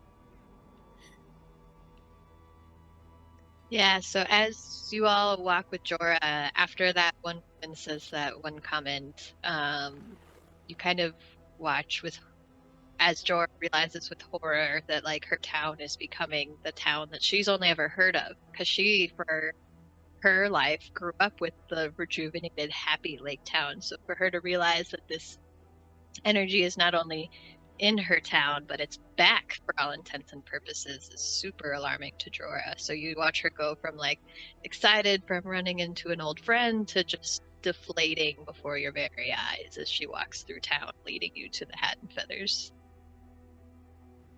I fear that Arianthe might have been right. This is the dourness of someone, of an entirety of someone's consumed by shadow and the like. Like an apple that is housing a rotten worm. I will chop this apple to find that worm, if I have to. Good we're here. We should try to find people that are friendly to you and get some information on what's going on. I don't think it would be good for us to be here after nightfall. They may not like outsiders coming in, especially not outsiders with an apparent link to the town. And if they are somehow tied to the Headless Cross cult, they definitely will not like outsiders. I need to get a better look at those masks.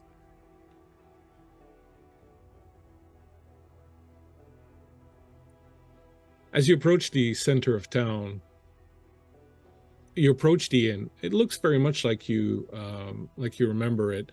Would you have a detail or two to give us about it, Annika, what it looks like? Or I don't want to put you on the spot too much if you don't. Yeah, that's fine. no worries. So the Hat and Feathers is classic looking as far as a tavern goes. It's got simple walls, shingles as a roof, wooden shutters. It's not like glass windows or anything like that. It's pretty straightforward in that regard. But it glows with a warmth of welcome, and as you watch people go in and out, just like laughter and music, it's coming through, and just this inviting energy beckons you forward, and you realize the sign above it is just a simple hat with a feather in it. It's very beautifully done, carved in wood, and that is the inn itself.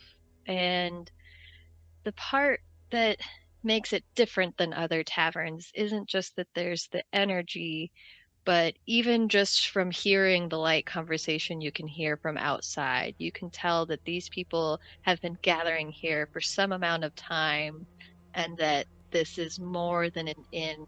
For many people, it's a second home before they were able to rebuild their homes. So people are like going in and out of rooms. There's not really barriers here. It's just kind of an open format tavern.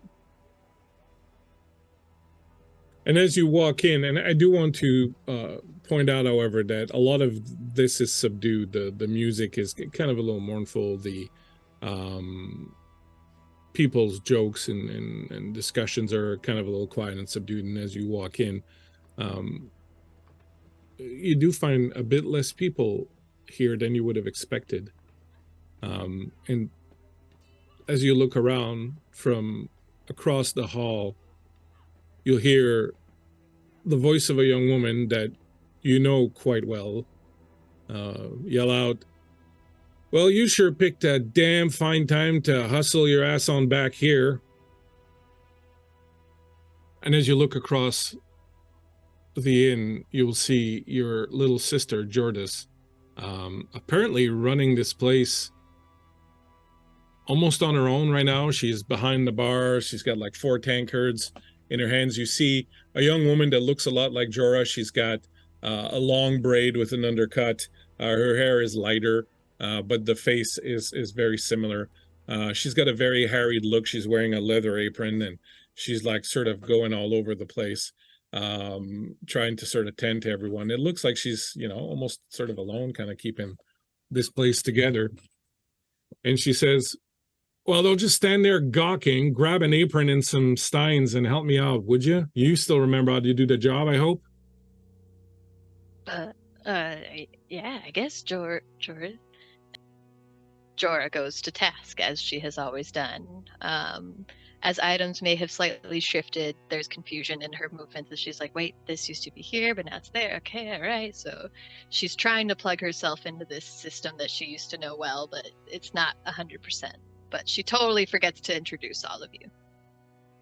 And as you forget to introduce your friends, Juris will just sort of shoo you over into a little corner table, which you can grab, the lot of you. Especially the three of you who have traveled with Jorah would probably have heard of this place before from Jorah and the description of it. This certainly kind of pales in comparison to what you had been expecting, perhaps, and it just reinforces the idea that there's something not right here. But what that is, we'll find out after the break, because we're going to go on break right now, whilst you're all sitting down already and having a drink.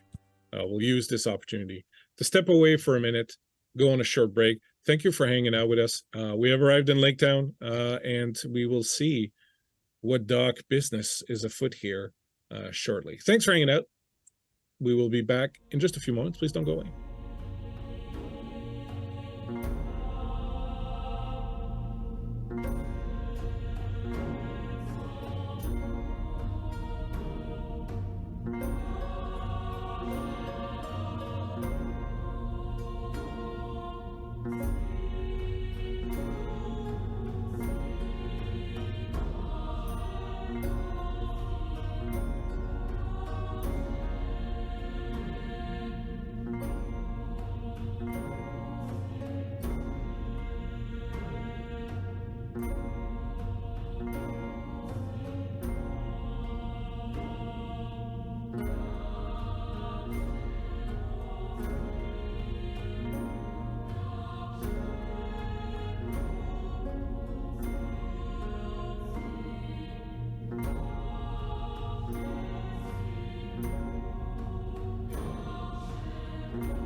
We are back, and as baptized in pus, which is saying clutch goes with everything. My clutch t-shirt I'm wearing right now, you can't see, but on the back is a dragon, and it's for the song "A Mountain of Bones," which is about a bunch of D&D party that goes in search of treasure into this hall.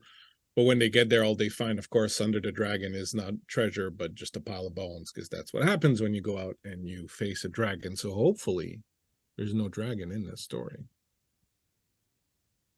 Or is there? You never know. You never know. True, with you, we never know. Sorry, you never know. Clutch is the best rock band in the world, so you should check them out. Just going to say I'm going to plug Clutch right now because they're the best.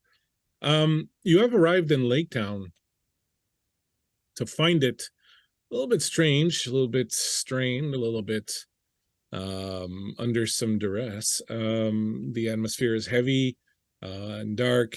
The shadows seem a little darker. There definitely seems to be a little bit of paranoia and fear sort of running around. You've arrived after giving up, well, most of your weapons. Some of you managed to sneak a few in, but after giving up your weapons to the bailiff's sklar at the entrance to the town, you now find yourself at the Hat and Feathers, which is the family-owned and run inn of Jorah's family, going back a few generations. You've arrived to find Jorah's younger sister. About, I remember how old she was supposed to be. I think she's 10 years older than me. Younger or older? older was my thought, but it doesn't really Oh, matter. I was pretty sure she was. Oh no, that's right. Jordan is the younger brother. She's a little bit older than you. Sorry. Jordan is the younger brother of the family. There's a lot of Jors in this family. You get the I don't know if it's pleasure, but you certainly get the interesting experience of watching Jorah try to remember how to work in an inn after a few years of being out adventuring. But she gets the hang of it pretty quickly. And soon enough is moving around like she never left the place, delivering drinks and food and so on and so forth. You'll get brought food. You don't even order anything. They just, at some point, someone brings you stuff to drink and stuff to eat. And you dig in, you tuck in, and get a bit of a rest that way. Meanwhile, Jorah, you're finding it, you don't get a lot of time to talk to Joris during that sort of little rush hour service that you got going on. Whenever you try to talk to her, she says, not now, not now, not now. And, you know, kind of ordering you around and, you know, 3 steins for table 4 kind of thing. Eventually, things kind of die down, quieten down a little bit. And you eventually find yourself sort of relieved of your duty. Joris comes over and grabs your bar towel and says you can go and sit with your friends if you want and grab a drink and a bite to eat. I'll come out in a few minutes and, well, you can tell me where you've been and why you're back. Yes, I love you too, Joris. Yeah. Go sit down. And you do detect a little bit of a smile there, and you know, you realize she's just very kind of overwhelmed a little bit with sort of what's going on, but she seems happy enough to see you. But she'll be able to make your way back to the table with your friends. Most of the place has kind of emptied. There's only a few people left now, kind of finishing up a late lunch or having a drink. It's very quiet. People are very contemplative, kind of smoking and whatnot. You get a few weird glances over the shoulder. One thing you notice that none of the men with masks come into the inn. And just, it might be too late for them, but are my grandparents at the fire, perchance? Nope, there's nobody else from your family here. Does it seem like the masked guards are specifically avoiding this place, or are they is just nobody coming in? It's just nobody coming in. Okay. And yeah, there's no other member of your family here currently. There's another local girl perhaps that's helping Joris, someone that you know has worked here before, but that's it. Oh, Jorah, I didn't know you were gonna pick up a shift as soon as we got here. Ah, just like old times, right? Really? Yeah, I love this. Oh, that's good. Yeah, what'd you think? How was the food and the drink? Perfect. Great. Great. And Arya's like looking at the other two, Yeah. like nodding. I tried like, to wait for you because I felt bad, but there's only like a small bit of crust left. But cheers. No, Silence slides a plate over to her. Yeah. Thanks. Starts digging in. Yeah, it's just weird that like the rest of my family isn't here, just like sort of eating between bites. Yeah, you seem super concerned about that. Well, it's just weird. Like usually everyone's here helping and there's more people, but I just don't know where they are. Has your sister mentioned anything about what's going on or about these men in masks and all that? Doris has always been business when it's time to work, so she said she could talk to me in a minute. Did any of you catch that? Doris is all work. Until this place closes, we're probably not going to get a word out of her. Well, I don't think we should stay here that late. I assume this place closes fairly late, Jorah. Yeah, I mean, I guess I'm not sure how it works now, but we kind of used to just stay open, and then the thought just trails off as if like, yeah, was not a definitive close. Oh, Was- sorry. Go ahead. I'm thinking maybe I'll take a stroll around and see if I can't pick up any conversation. You Don't we- will find that very, very um,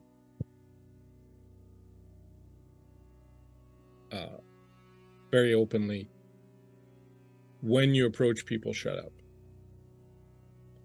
Like, you'll see people kind of with their heads together, kind of talking low tones, and as soon as they sense that you're approaching, they don't even like kind of pretend, they just stop talking and kind of cast a bit of a suspicious eye on you and take a drink. And if you linger too long around the table, someone will be like, well, it's time to get back to work, and they'll kind of get up, and some of them will move to the bar and some of them will leave.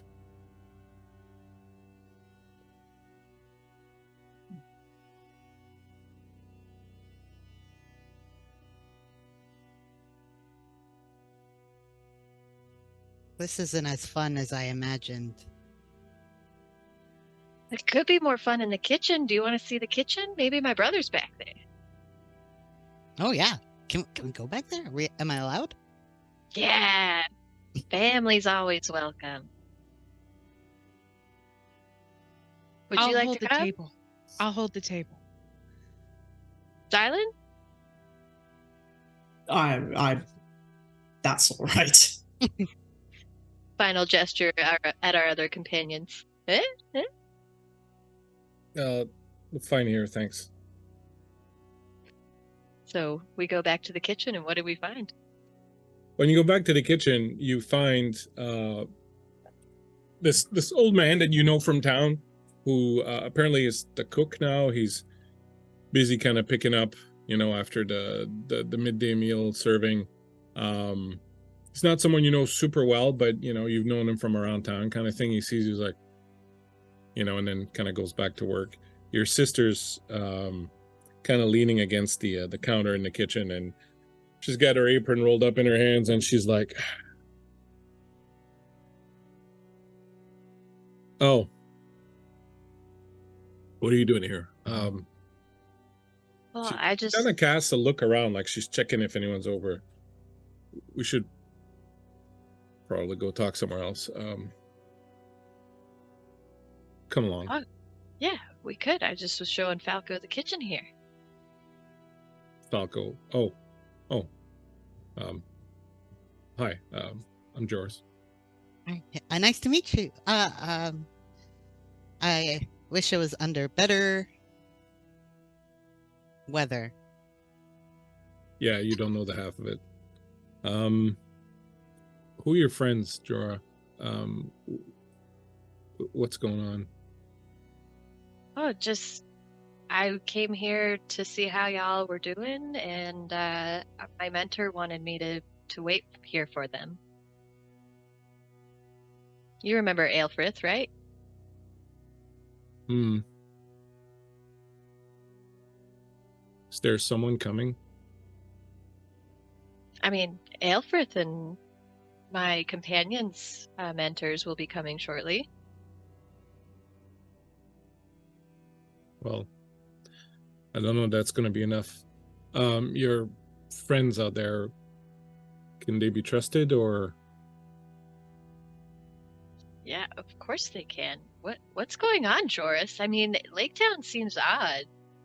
A lot has changed since you left. Well, a lot has changed since last spring, really.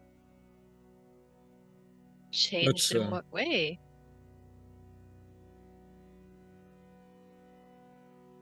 Look, before anything else, I should tell you that at the end of last spring, Nana passed. Nana? What?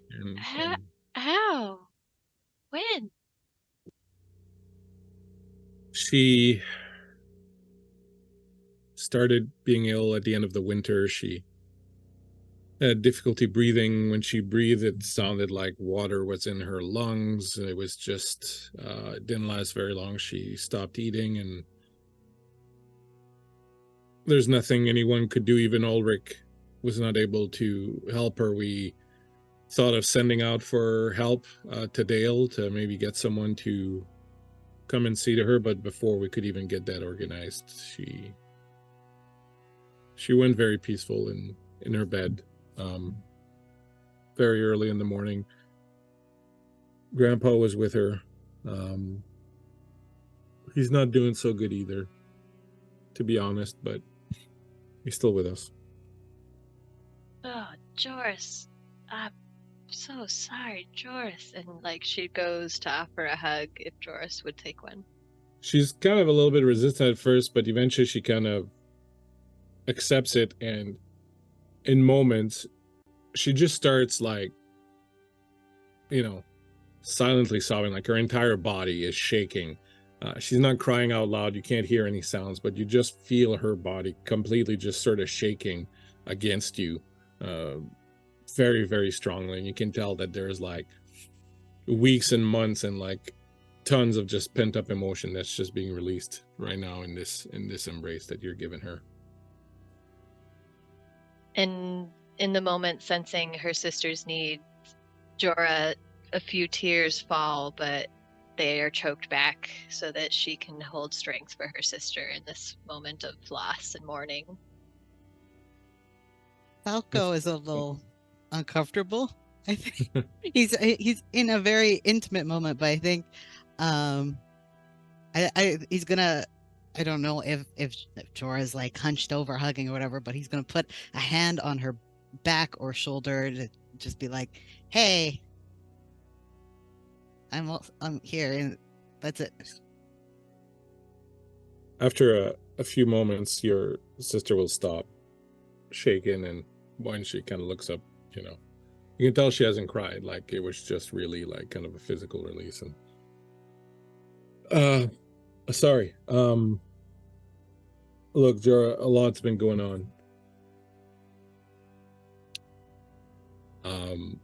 I think it would be best if you talk to Del.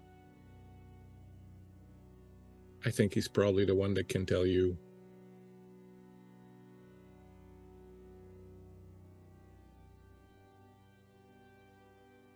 Jorah, they took Jordan. What? Who took Jordan? Where? These people that are, you saw them outside, the ones with the mask and their friends over at Esgaroth.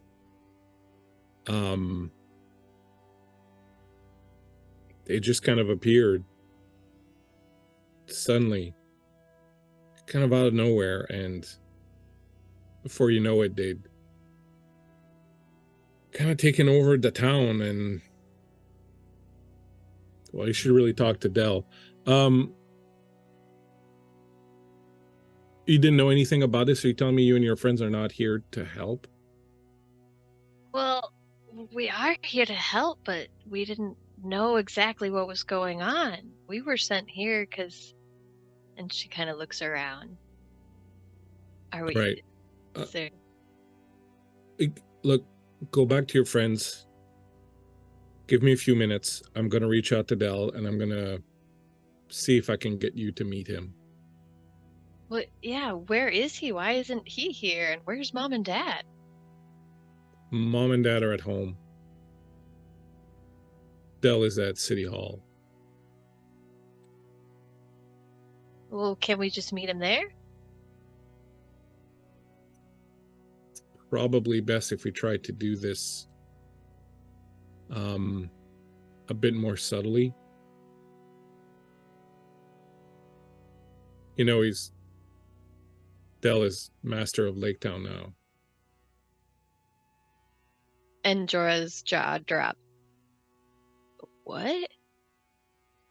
He didn't mean to. The old master died last winter. No one wanted to step up Dell did until they could figure out who would do it, and then this whole thing happened, and because Dell was the one who was in charge, they took Jordan to make sure that he would cooperate. I can't believe that. Why didn't you write? Why couldn't you tell me? We couldn't. They check everything that goes in and out of town.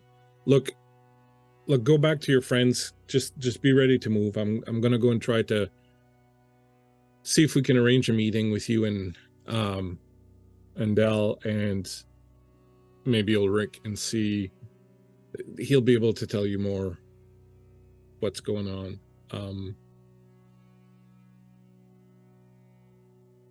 But whatever you do, don't talk to anyone. Don't say anything about what I just told you. Just lay low, keep quiet, stay in the corner. I'll come back and get you in a little bit once I've arranged things with Dell. All right, Joris, just let me know how I can help. And as she says this, she grabs Falco's hand and gives it a tight squeeze. Yeah. I'll be back. Just go see your friends. And she'll throw her apron down on a counter. She'll tell the old man to, just to finish cleaning up, and then he can go home and close the place up. You won't be serving dinner tonight. And then she'll hustle out the back door. What do you do? I'm sorry this reunion hasn't gone to plan. Yeah, it's not really something you can picture when you think about going home, I guess. But thank you for being here. I'm sorry, it must have seemed like a lot, but it does help to have a friend. We have 2 more, so I guess 4. I don't know about the other 2 yet, but Yeah, we should at least tell them what we learned. That was a lot to take in. yeah. Okay. You ready? And then she reaches over and takes a drink and offers Falco one as well. Cracks it, downs it, and then grabs another one. All right, I'm ready. Sick. Meanwhile, outside at the inn, after Jorah and Falco have gone into the kitchen, Arianti will look at Elentil and go, have you ever known the Headless Cross to operate this way? He'll say, you have to understand that the Headless Cross now is not the Headless Cross when I was part of it. It's mutated, it's changed into something else. They're trying to achieve something that I can't even understand myself. I don't know what it is. And while the idea of taking over a town seems ludicrous, and would certainly have seemed ludicrous back then, is something that I would imagine them being able to do if they really wanted to. I mean, it's been a few years since I've been involved with them. I don't know the scope of the operation. I don't know the size of the operation. I don't know what's going on, but I mean, I wouldn't put it past them.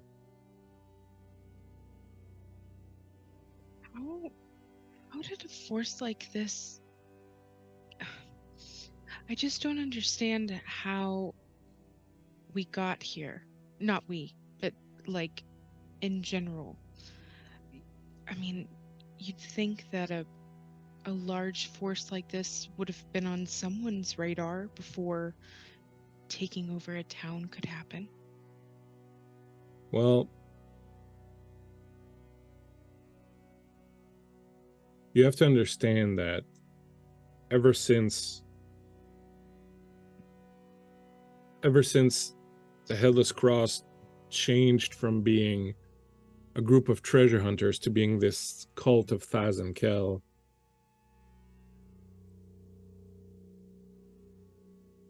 something as, it's like a contagion almost, or like once mold starts setting in on something, it spreads. And it's not just the people who are part of the group anymore. It's almost like they can infect other people and make people who otherwise would not act that way turn away from the right path. People just kind of like there's a lure of shadow in there that makes people do things they wouldn't normally. Silent, I think something that would probably occur to you as he's saying this would be the fact that they're all wearing masks, and that is, it's possible there's not that many of them, and that is possibly why they wear masks, so that they may seem more numerous, because you don't know if you're seeing the same guy twice, right? So that's something that would probably occur to you, being as smart as you are. Elantel, I don't suppose you still carry any of their insignias or any other extraneous identifying factors? Unfortunately, I don't. I got rid of all of that. I do, however, know how to recreate the symbol that they wear on their face. Is it the same symbol they were wearing on those masks? Almost assuredly, those are men of the Headless Cross. So, They were the ones that you saw at the bridge. Didn't have anything. Didn't have any symbols. He will sort of pat himself down and go, "Do you have a writing implement of some sort?" he pulls out an entire like calligrapher's set. Any of those a pen? That one is Oh. a fountain pen, so you have to hold it at an angle, or Oh. you're going to lose all the ink. Oh, sorry. I think all right. I'm making a mess of it. I'll grab a piece of parchment and he'll draw the symbol, which looks like an inverted cross with 3 dots around it. I don't know if you guys have ever encountered it. I don't think so. I will show you an image of it here momentarily. But he draws that symbol is like as a mark of devotion and commitment to the cause. Most new recruits now have to get this branding on their face. Like a full burn scar? On their face? Sometimes it's scarification, sometimes it's a burn. What about a tattoo? They might get that also. Okay. In your time following them after you defected, or Arianthe, I think you were also looking, were the masks commonplace, or was it more the symbol implemented to their face? The masks came later. Arianthe will say when we fought them in the North Downs, when they were trying to resurrect that Bjorning Wenloth to place Fazenkel's soul in, their men wore masks, but they were cloth masks. And in talking about it a little, in the days ensuing with Elentil, he, I guess, feels that it's part of this newer cultish aspect of them, and that it's kind of like religious or ceremonial garb almost. And he says it's certainly something that denotes the change from what it used to be before to what it is now. I'll put on the map here an image of what the symbol looks like that he's drawn. I thought it was much bigger. I thought it was gonna be like fully down the face and across the mouth. It's just on one cheek on one side, like an inverted cross with 3. Aria, I believe I'm having quite a mischievous idea, let's say. Oh, If we could somehow fake those symbols on our own faces, might that temporarily ingratiate us to whomever is running this operation? It might work for Jorah, but it won't work for the rest of you. Unless things have changed drastically, only humans and dwarves have traditionally been part of the Headless Cross. Well, they might buy it for Jorah, especially if they've been recruiting from among the people here. and then we could do a classic, I'm a part of your cult and these are my prisoners bit. That might be a little extraneous. Fine. And they might not care about prisoners, Alentil says. I don't see... They're not the take prisoners kind of people. If they need you, they'll get you to do what they need to, and if they don't, they'll kill you or walk away from you. Not that it's not a good idea, Aria. It's might be a way of getting information. Might be a way of getting information. I could also, it's possible we could hide our heritage, at least Aria and I. My cloak that I use to protect my books also conceals my face decently well. The only one I'd be worried about is Falco, who's a bit stout to be a human or a dwarf. But if he's like the rest of his brethren, stalking about in the shadows might not be too difficult for him. So, assuming that Jorah's able to bring us any more useful information, perhaps we could cut straight to the source with these marks. Having them on our side certainly won't hurt. True. Okay. I just want to make sure that I have all the information that we have so far in order. So, before we came here, the Headless Cross was trying to bring back Thazenkel, right? Mm-hmm. And they were doing that. They needed the Twilight Keep, which was here. No, now it's the Twilight Keep was not here. They had the Twilight Keep for all then it was stolen by a young man from Bree. And they managed to get it after that, and they took it to the North Downs, where since it held Thazenkel's soul, they used it to carry his soul over to where the body of Wenloth was, in the hopes of resurrecting the body and placing the soul within it. Right. To give him a powerful body, I would assume. But then we thought we had information that an army was coming here. Possibly false information generated by the Headless Cross to toss Saruman off the trail.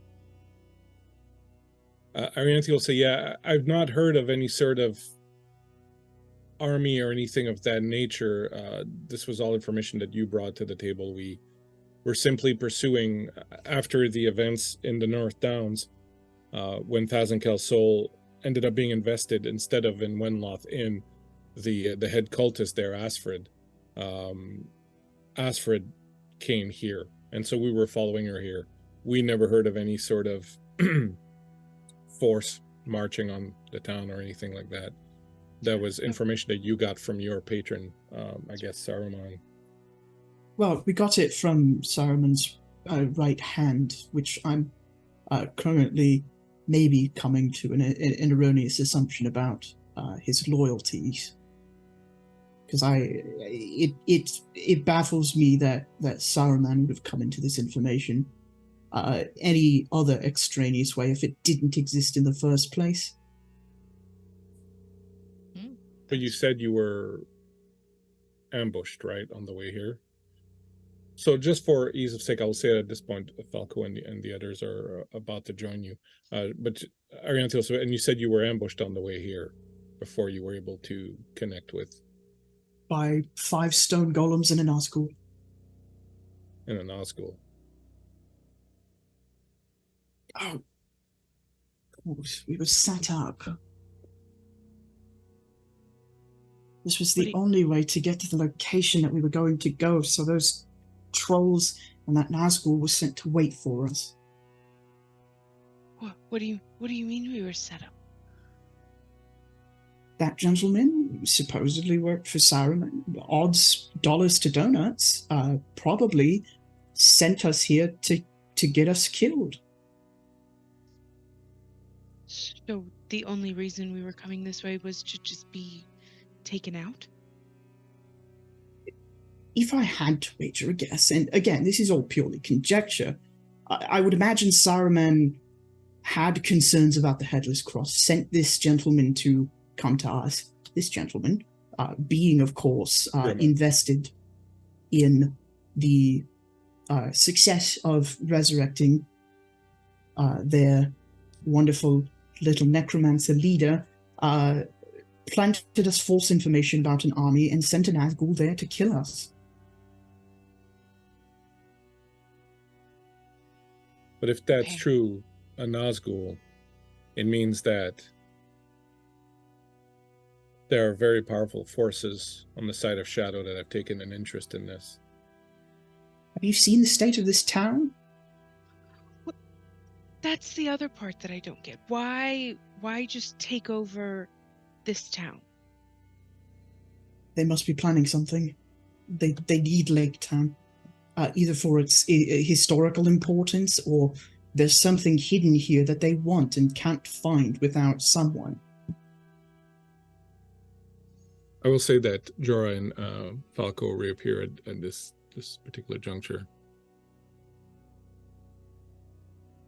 And as Jorah sits down, she finishes the drink that she had and then grabs somebody else's and doesn't ask for permission, but just starts Silent drinking. has a full tankard just sitting there. And she knows that, so yeah, she probably started with that one. Also, we have been hush whispering this whole time. The most hushed of whispers. Everything all right? Did you get information from your sister? Grandma's dead. And then she takes another drink. Oh, Jorah, I'm sorry. Who's your grandmother? Yeah, Nana. We lost her. Also, there's also a lot of other bad things, not just unfortunately. That's true. Yeah, so... My sympathies. And then she finishes this drink too. Is she the going to be all right? The recap is that my brother was supposed to temporarily be the master of Lake Town. Then these people showed up, stole my younger brother, Jordan, to bully my brother into letting these people take over. And it's all hush hush. And like, this is when she finally quiets down. And it's not good.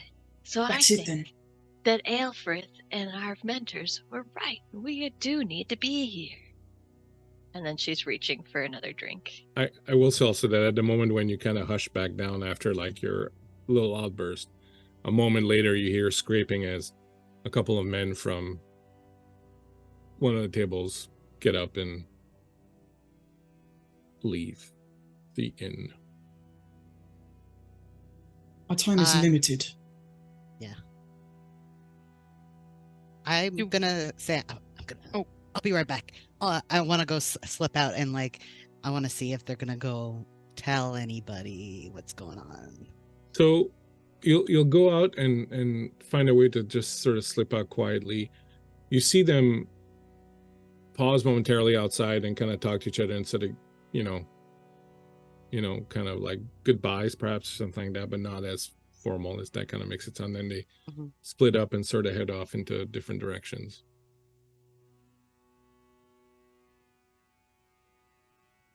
I choose the one going east.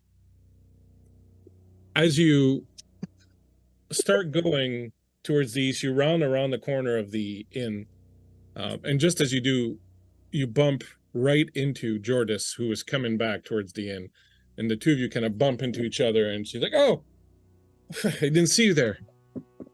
Yeah, Is everything okay?" yeah, Jorah got a little loud and some people left, so I was just seeing where they were headed. Well, then we have to move.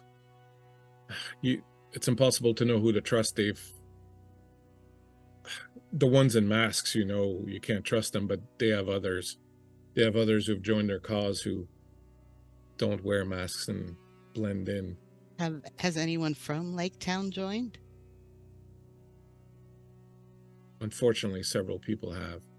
There seems to be some sort of shadowy madness that takes over some of them. Let's get Jor and the others. We can't stay here. You have to go and meet my brother. I didn't even see you there. How do you do that? I don't wear shoes. That probably helps. Aren't you cold? It's freezing. My feet are fine. Are you always this quiet? Oh, no. We are in a little bit of a tense situation. I don't know if you know that. Believe me. I know. Maybe you might be willing to help me with something a little later than Yeah. All right. We'll talk after once everyone has found a safer place to be, at least for a little while. There's something that needs doing, and it needs doing by someone who's circumspect. What does that mean? Very quiet and subtle. Oh, I don't know if that'd be me. We'll confer with everyone. All right. Just gives you a little smile. Let's go and get Jorah. Meanwhile, back in the inn. Your older brother knows something. I'm almost sure of it now. That's why they needed your younger brother to keep leverage, as it were. So they could take over the town. Not just take over the town. There's probably something your older brother knows in the position that he's in that they need. Why else would they stick around a rinky-dink little town this close to utter desolation, quite frankly? I don't know. We are famous for a dragon attack. Yes, and I'm sure the Headless Cross are marvel tourists. Wait a minute.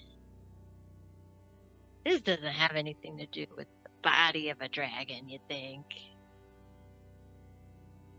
No. Oh, that would be crazy. And like she drinks some more. Why would your older... Okay. Arya's lost in thought the combination of just how much information is going around and also the concept of human passing for a little baby elf is kind of like, huh? Like, how does that, like what is that actually like? Kind of like, do you guys ever like, you accidentally think about like how tiny you are and then how big the world is, and you just she's having one of those Then moments. you scare yourself. Yeah, I know. Exactly. Yeah. So she's like just kind of like sitting there like this, just kind of like really trying to process things. Silent nods knowingly. They think about how little they are all the time. And at that moment, that's when you hear under her breath Jorah singing some kind of song and like a little bit of crying, but not like intense. Silent puts a very hesitant hand on Jorah's shoulder and slides her drink away from her. I think perhaps you're going to need your faculties for this. She clutches it like, Anna. You do see that Arianthe's kind of paled a little bit. Falco and Jordis return at this moment. Joris comes over to the table and she says, "All right, we've got to go. I'll take you to meet Dell right now, but we have to move. We have to go. It's not good to stay here. Come along. Grab your things. I hope you can move quietly."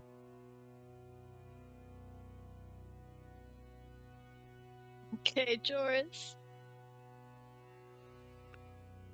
She'll guide you out the back, but instead of going out through the kitchen, she takes in a little corridor, and then you get to a storage room, and she asks for your help and moves a couple of barrels, and there's a trap door in the floor. You're thinking, we're on the lake, there's no way there's like a basement, and when she opens the trap door, you actually do see that the building is built on, to stand outside the water level, and there's like a bit of a quay underneath it, and there's sort of an access there, and you go down towards there. There's a little rowboat that's there. It's got a couple of things in it, like some supplies and stuff that you sort of move out. She looks at you. She says, "Jorah, you have to get to City Hall, but you can't go by the main canal. You're gonna have to go by under Onbroth's house. Do you remember the way? It's kind of tricky. Do you remember the way how to get under Onbroth's house?" Yeah, I think so. How drunk are you? I'm fine. You know me. No, this is the GM asking you. How drunk Oh. are you? I feel like this is not uncommon for Jorah. Like I said, she grew up as a brewer, so like having a few drinks in quick succession is not uncommon. So this is more an outward expression of mourning, initial mourning. Silent pulls out a hangover cure that they developed after the first night of Jorah and Falco being friends. Shot of this will wake you up. Suddenly, the blessed fog of alcohol is lifted from you, and the grief and the pain return. I don't think that helped. It helped you return your faculties, which we need right now. Which was I was trying to avoid. Get a hold of yourself, Jorah. She grabs you and kind of shakes. Get a hold of yourself. All right, there'll be time to grieve about all this later, but right now, you're in danger. Your friends are in danger. Jordan's in danger. Your little brother's in danger. Do you understand? There's no one here who can do anything about it. You have to do something about it. And Jordan is the word that perks her up, and you can see instantly the sobering takes effect. She's like, Jordan, you're right, Joris. I'm sorry. I lost my head there for a second. And she like collects herself once more. It's okay, I understand. And she'll touch your cheek and say, I understand. Just need to focus because these people don't know how to get to where you need to go, and they don't know the way to get there. You're going to get into the boat. You're going to avoid the main canal. You're going to go by under Onbroth's house. If you stick to that, once you get to the other side, you have to be careful because they patrol the bridge. You have to wait for the patrol to go by. And then you're going to have maybe a minute to get all the way around the corner. And once you get there, you can get into, remember the old entrance to the city hall where they used to bring in during that, before Yule, when they're trying to get all the booze in and not let people see, and all, they go in by that little dock, stone dock that's under. You have to get there. Dell will meet you there. All right. But you can't be seen. I can do this, Joris. All right. If there's anything, if you can get back here, you can always hide out here. But I think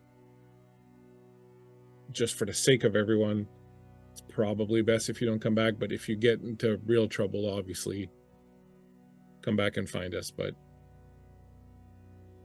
they have Jordan, and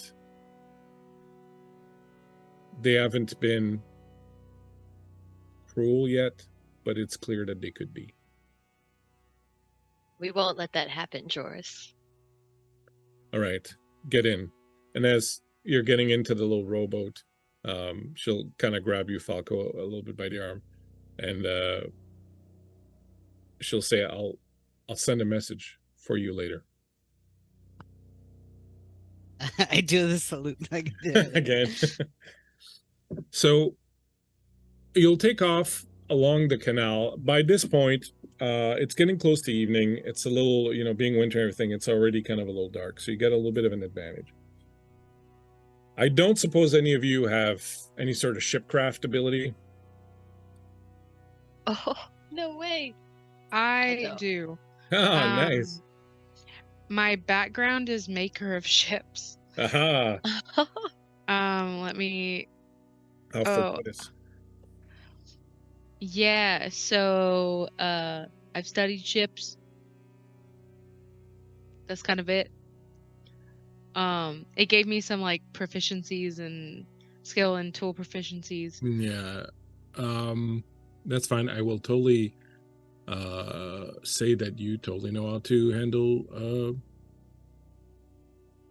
ships and boats. That's perfectly fine. That's great. All right. It's my elective in Yeah, I see elf that. school. But okay, so yeah, you totally know how to. So you're going to be traveling through this little canal. In order to get to where you're getting, you're going to need to make, since you've got, normally you would have made 3 rolls. Since you have Ara's ship knowledge, there'll be 1 roll less you have to make. Okay, so that'll be your sort of advantage with that. So you're going to have to make 2 rolls to get there, but you're also going to have to make stealth rolls to see how you can get that. So if you have anything right now that you can use to give yourself a boost or a buff or anything like that to any of these rolls, sort it out now and figure out who's going to make what roll and what boons and or buffs and whatnot you're going to use. You're going to need to make 3 stealth rolls, and you're going to need to make 2 explore rolls. Sorry, 2 travel rolls. One of those travel rolls, with the 3rd travel roll, is taken out because you have knowledge of the ship. I'm give pretty myself. Oh, sorry. No, go ahead. I was just saying, I'm pretty stealthy. So I'm gonna give myself my Rhyme of Lore die. Were you saying or there's just gonna be? It's going to be a 2 group roll. Okay. Right? You're going to make 5 group rolls. You're going to make 2 travel group rolls and 3 stealth group rolls. So one of you is going to make the roll, but you can sort of tell me what kind of buffs and whatnot you're going to apply to that. But one of you is going to make the roll for the group. So basically, like for the stealth roll, it would be, let's say you decide that it's Falco who's going to make the stealth roll. It's Falco that's kind of like, okay, stop. All right, move a little bit closer to the edge because there's a little bit of an overhang there. It's going to protect, so Falco's kind of going to guide you, and it's going to be what's going to decide for the stealth. And for the travel, it's who's going to be kind of guiding the ship and telling you. And I'm assuming it's going to be a bit of Arya actually conducting the boat, driving the boat, and Jorah sort of telling her where to go. So however you want to spread out those rolls is fine, but you're going to make, one person's going to make the rolls, and you can split them out. Someone could make 2 stealth rolls, and someone makes 1, however you want to do it. But figure out how you're going to do it and who's going to get the different buffs and stuff. Falco can have the Rhyme of Lore then, in that case. For the stealth roll, because I think you're the stealthiest of us, right? Yeah, I am not a stealthy person if I No. haven't made that clear. No. I was about to say, if we wanted to do it where Falco made the 2 stealth rolls and then the rest of us make a travel roll each. I've got I think I've got a +5 in travel. So it's 3 stealth rolls and 2 travel rolls. Oh, okay. I mean, I did a lot of rolling in our journeying, so I don't feel a need, and I don't think I'm the highest score for it, so... My stealth is a +3 and my travel's a +2, but I do have the advantage still and an inspiration still, so I can add that to whatever roll I do. Yeah, I've also got my inspiration. Is this considered outside, Chris? Yeah. Yes. Yeah. Okay, so yeah, I could give myself a magic success if needed, because I can talk to birds nearby. All right, so who's doing what? Falco making the stealth rolls, and the other people are gonna somehow make the trial rolls. Is that the deal? You do the travel rules. I'm willing to hold that on our shoulders. Anyone want to try it still? It's just for fun. Falco would recommend, be like, hey, does someone want to? No? No? No takers? Are you trying to delegate your work? Hey, Can you- you need 2 hands to smoke a pipe. So, Do you have half proficiency on travel, so technically you can't use your magic success on half proficiency, I think. Well, and I was reading it more closely. It's a magic success on different checks, not related to this. But I could give advantage, but not to somebody else. Unfortunately, I could only give it to myself. Okay. All right, so who's doing the stealth rolls? All right, and who's doing the trial rolls? All of you, you're doing both? Mhm. All right. Well, Go you for could it. do one. Go for it. No, it's fine. My do it. So anyone giving anyone any buffs or anything like that on any of these rolls? You gave your die to Falco? Yep. Can I give a help action of Yeah. some sort? Yeah. Yeah, Okay. I guess I'll give the other person a help action. Okay, yeah, that works. That's totally fine. So what happens if you miss a travel roll is that adds a stealth roll, because now you've kind of taken the wrong way and you have to kind of come back around. So, okay. All right, so let's start with that. Let's start with doing the travel rolls, and we'll see if we have to add any stealth rolls. Well, actually, let's start with a stealth roll. Start off, Okay. see if you manage to just get out of port without getting noticed. I'll use my help action if I can for the first one. But you can't help yourself. Well, someone help Oh, me. someone's helping you. Okay, cool. I thought. Yeah. Yeah. Okay. All right. We're doing good so far. 25. All right, excellent. You barely disturb the water as you push the boat out and follow very closely along. The sides stick into the underside of the walkways. You hear people walking over you. You hear the creaking of the walkways, the boots slamming on it.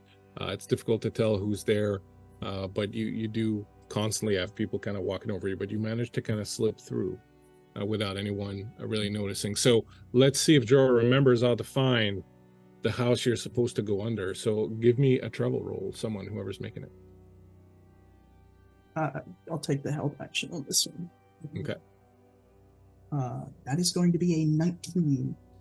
Well, Jorah at least remembers how to get to the house. So without too much difficulty, you remember exactly where you have to turn. At some point, there's a place that doesn't look like there's a turn, but you're like, no, trust me, there's a turn. And then you start doing it. The last second, you can see that it was kind of just an optical illusion because of the angle. There is, in fact, kind of a turn, and you can squeeze through it very gently. Give me another stealth roll, please. Falco Bunce Baggins. I am going to use my inspiration on this one. Okay. Because I know myself. Ooh, that's a 2 and a 1. So, 8. Remember, I can you use my have D6, right? Yep. You can you roll it twice. You can pick whichever number you want. Oh, that's sick. 4 and a 3. So that's I'll pick the 4. So I think that brings me to, I said 8. So 12. So as you're making that turn and you're kind of trying to guide people around, you hear a set of boots kind of lollywalk, and then they stop and you hear someone. Did you hear that? Did you? Was that? Where did that come from? So I will give them a perception check to see if they determine where the issue came from. Does anyone have anything they want to do? I'm gonna take an empty bottle and throw it in the water away from us. Okay, make a sleight of hand roll. Okay. Oh, it's a nat 20. Nice. All So right. 22. I will give them disadvantage on their perception roll for that.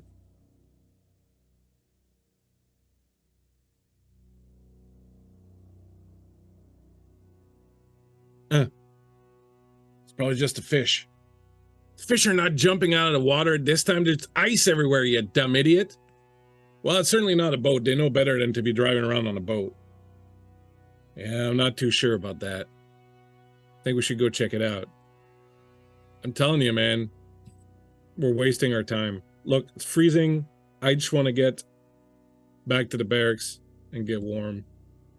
And you hear the footsteps come right to the edge of the platform on top of you.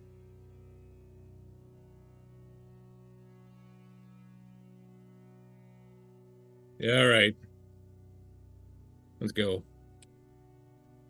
Fucking place is freezing, man. Yeah, and then you hear the footsteps. Don't. Walk away from you.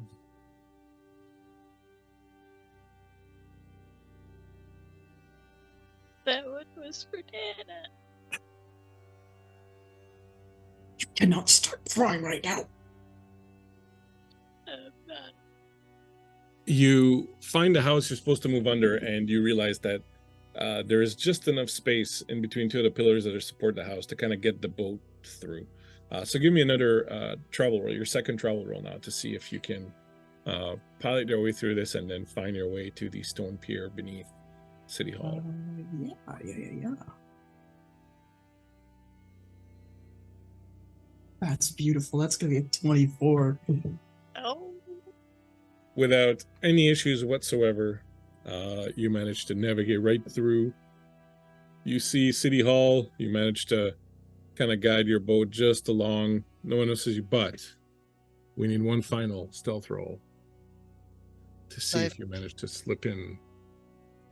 Unnoticed. I've used all my boons, so this is just a straight one, which is always the best. That is a 10. You do have the D6? Doesn't it only? Can't I only use it once? Or? No, unfortunately, I am not a College of Eloquence bard, so you do not get to keep it if you fail. Sorry, everyone. That's it. As you pull the boat in. Oh wait, can't we use a fellowship point to do something? No, the fellowship point is to protect you from shadow, unfortunately. Oh, that's right. Yeah. Do you have any inspiration left amongst your group? I do. I I have can inspiration as well. Yeah, I would share. Do you have any inspiration other than the one that you get every day? Yes. Yep. I don't know if that's true for me. Okay. If you burn all the inspiration that you have, that's given to you. I will give you an automatic success on that stealth check. Or you can take whatever happens. Including the one that we get every day, or just the extra? Well, it's not really matter because we're almost done. So the one that we have, it's not like you're going to get to use it later. But I would say, like, you know, if you, whatever you know for sure is advantages that you've gotten either from earlier when you were rolling, when you saw the joyous sights, or from bits. Anything you can deal in for sure is from that. If you burn it. Fun to suffer. I don't know. Everyone has to agree. Otherwise, you take whatever is going to come. I verbally and legally agree to this binding agreement. What does that mean? What does that mean? Which side are you for? That was so neutral. I think he's saying he wants the inspiration. Oh. Yeah. Falco can have my inspiration. Yeah, I'll share. Yeah, take it. So you're going to burn all the inspiration you have left over? It's not like we're going to need it. Okay, as we go to meet, maybe this is episode 3 or 4. Are coming up on the boat, and just as the boat's about to enter under the little walkway that links to the city hall, you see leaning forward on the handrail, Sklar, who leads forward, goes to spit in the water, sees you, and you can see a little bit of confusion on his face.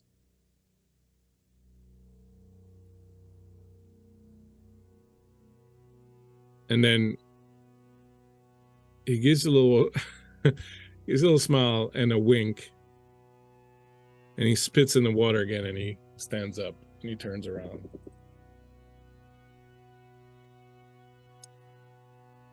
The boat pulls, and you find a little stone pier. You pull up to it. You can hear guards walking upstairs.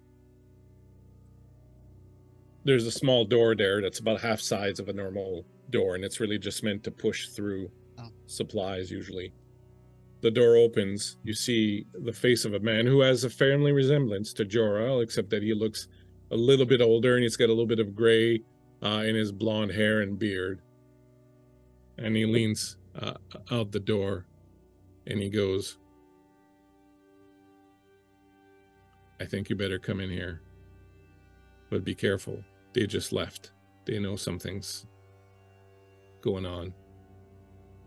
Be quiet." And Del, she doesn't question at all.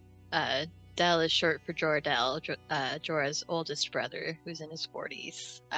Joris, who we met earlier, is in her 30s, and Jordan, the youngest, is in his 10s. And as you disembark and crawl through that little opening into the belly of City Hall, you will find yourselves in a little sort of storage area. And just using my GM prerogative here, I will say that the last one to come through is Jorah. And as you come through, Del will grab you by the arm and kind of help you through, not like painful or anything, just kind of takes you in, guides you through and helps you through, and he'll say, "You're probably the last person I expected to see today. I think I know what you're going to want to do. But I don't think we can do it. I don't think we can fight back. But I hope to every drink we've ever brewed, every drink recipe we own, every cheer that's ever been raised in our parents' hall, I hope to all of that you can convince me otherwise." Council. And all of that ends as he closes the door behind you, and the camera's on the other side, and he finishes his little talk, and he closes that little door, and the camera pulls back, and as it comes up, you see outside City Hall half a dozen of these men in masks moving around. You see Sklar scratching at his beard, wondering what he should do. And we'll find out next week when we return. For the last one. For the final episode. No! Yeah, don't say that. It's not true. We could go a few more, right? Yeah. I got a few more in me. Go until the War of the Rings, at least. Yeah. And I think we got pretty good really, little guys. Yeah. Find out I was really Falco Bunce Baggins who sorted the entire thing out. Just in the background. He drew the eagles. He flew the eagles at the end. Nice. Rosencrantz and Guildenstern style. For sure. Absolutely. Hey Miko, thanks for joining us. Thank you for the cheer to everybody. Yes, everybody was very fantastic. A lot of fun. Let's go around the table here. Tell the fine people out there who you are, where they can find you, what you got going on, other than coming back to see you here next week. And we'll begin once more with JT. Hello, everyone. My name is JT. My pronouns are they, them. You can find me at WeebJeet all over the internet. Not only that, but you can find me. I think I actually not until next Tuesday is my next stream, I believe. where I will be playing Lancer on Neon Lights Roleplay, followed immediately that Wednesday by the Beacons of Farlight, which is a game I run over on High Shelf Collective. You can find me back here next Thursday for the thrilling conclusion of our little game here. And then you can find me on the 7th playing the second half of a charity 2-shot that I'm playing over on Daxara's channel. We are playing a Star Wars game, and I am playing a nerd over there too. I can't help it. Sith though, right? A Sith nerd. No, a nerd Jedi Padawan. We're all Padawan learners, and we're doing our Jedi trials. Yeah. But a nerd no less. And then sometime in October, I think on the 22nd, you can find me and Blair over on Lost Caravan playing second season of our Nova series. And then on the 13th, you can find me back on Live from the Apocalypse playing in a season of Secrets and Shadows. Excellent. Busy as always. And busy as always. We'll have another little thing that we're doing together later also, but we'll talk about that at a later date. But there are other little things in the work. Thanks so much, GT, for being here. Super appreciate you being here. Next up, we have the inimitable Blair. I don't even know what that means. You cannot be imitated. Oh, I like it. Thank you. That's right. Hi, I'm Blair _Canadian Moose all over the place.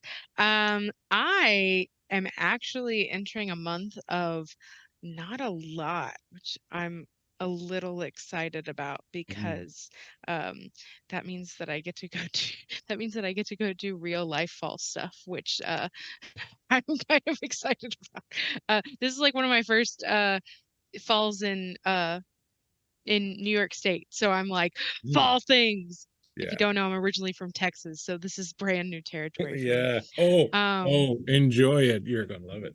I'm hearing Annika talk about apple picking. I'm going apple picking this weekend. So anyway, I probably will get into something, but as of now I have this on next Thursday, and then like JT said, Nova coming up on the 22nd, I think. And then I'm normally over on High Shelf Collective. Definitely go check out all that stuff.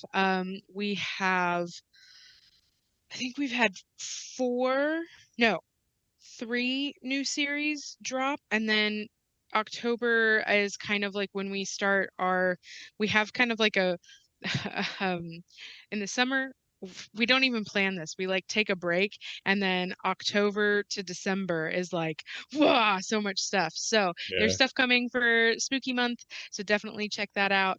And really excited to just help probably a lot on behind the scenes over there, but definitely check it out. A lot of amazing stories with amazing storytellers. So Stories and fall stuff. That's what's in store for you. Stories and fall stuff. Yes. Hope you like pumpkin spice. See, that's why I got the apple crisp. I'm not really a pumpkin spice girly, but then they put out apple crisp, and I was like, a fall drink for me? That's right. Nice. Awesome. Cool. Thanks so much, Blair, for being a part of this. Annika, speaking of apple fall cider or crisp merrymaking, it seems that you are the department of the apple fall merrymaking. Yeah, I am the department because where I live, the colors are almost over, so we got winter on the way here. But I am Annika. You can find me on socials as Anine Wanders. Tonight I was playing Jorah, who had so many feelings tonight, and we will find out what happens to Jorah and her family next week on Thursday here. And after that, well, actually not after that, tomorrow I will be jumping into the world of La Nacht Eterna, which is a grimdark fantasy set in a world where there is no sun. So we will see how my character struggles to deal with that. And then we've got some fun stuff cooking in October. No concrete dates yet, but I will be on Wanderer's Haven doing some Ghostbuster stuff. And then maybe some Obojima Studio Ghibli Legend of Zelda stuff. And it's going to be exciting. So stay tuned. Everyone's so busy. That's so awesome. Everyone's getting their game on, which is what we like around here. Is it going to be your first time in La Notte Eterna? It is, and I'm so excited. Yeah. I've actually been talking to Team Italy and getting some lore notes, and I'm super pumped. Nice. Kay and I have been in a very fun La Notte Eterna game together where Kay played Rocket. Basically, it was a lot of fun. Speaking of Kay and Rocket, what's up, Kay? Hi. Yeah, I was not playing Rocket tonight. I was playing Falco Bunce Baggins, a hobbit far from the Shire at this point and in much more danger than if he had just stayed at home. Uh, so I'm gonna be here next Thursday. I am Sly Fox Trivia, the trivia thing that I was running, is closing down, but I'm starting my own trivia thing called Fat Cat Trivia. I'll have more links on that as we get closer. I'm planning to start games in October, mid-October. It's going to be like every 2 weeks there'll be 2 games. They'll be the same game, but we'll get into that if you're interested. I have a Patreon page you can go look at right now. Ooh. It's just that Fat Cat Trivia. And also October 23rd, I have a game coming. I'm just really excited about that. Tell us a little bit more. Tell us more. It's going to be a Bluebeard's Bride game. I don't know. Can I tell the people who are on it? Well, I'll let you tell one person. JT is on it. There you go. Wow, spoilers. Spoiler alert, JT's going to be in my game. I wish I had found out the day of. Hey, that could be fun too. Yeah, you never know. Yeah, we'll be doing that on 23rd. We'll talk about it again after next game when we're a little bit closer to it, but it's gonna be a lot of fun, a lot of great people in that game. Also, we'll be producing that, and it's just a real joy to get to work with Kay and to have Kay run a game over here, and it's gonna be a scary good time, a traumatic good time. It'll be a traumatic. Probably that one. Yeah. Right. So prepare a pitch next week. You're gonna have to give us a good pitch. Yeah. I'll write a script. That's right. Thank you so much, gang. I'm Bleakseason. My producer is Andy, behind the scenes making all the magic happen. Thank you very much, Andy. We appreciate you. We are going to go ahead and raid our good friend Darling Creep Show. You will find us back here on Tuesday with the third and final part of Damnable Dave's Pirate Borg action. Great, crazy game also there. Fantastic cast also. Adrian is on that. Sly Sparrow. I had a game with Adrian last night. It's always so much fun. Adrian's so good. And a host of great people. Andy's on there also, and it's been a great game. And you'll find us back here Thursday next week for the finale of the Headless Cross. Thank you so much for having been here tonight. We appreciate all of you. Thank you to my players. You were absolutely wonderful. Look forward to seeing what happens next week. We are out of here. Hang around, give Darling Creep Show some love, and we will see you all next week.